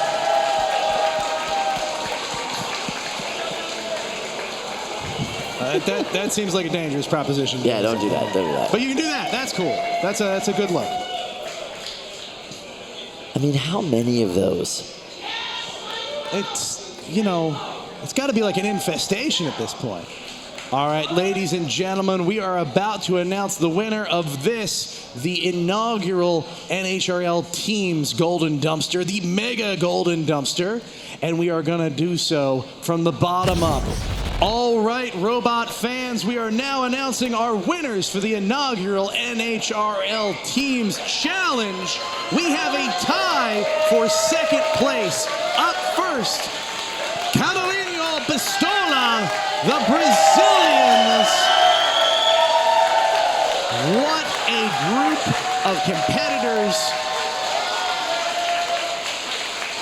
What an incredible feat of engineering, a feat of competitive prowess.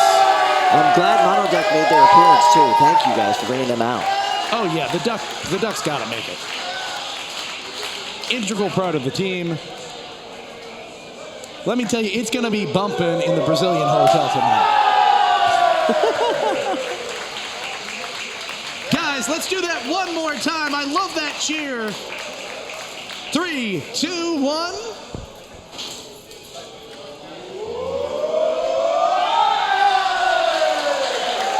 Beautiful. Look at that excitement. I am fantastic. Also tied for second place is Pepe Kittymizer!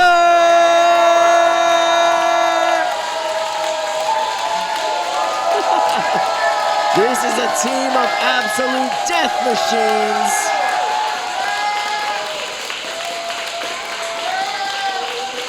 What a fantastic bunch. The damage that they did today to their competitors and the spirit that they brought to the arena as they did it, absolutely intoxicating. Jake foisting the dumpster. Luke giving us the curls on Pepe Sylvia. Them curls for the girls. Bravo. All right, robot fans, I'm over the moon to announce to you the winner of our first NHRL Teams Championship, the Dream Team.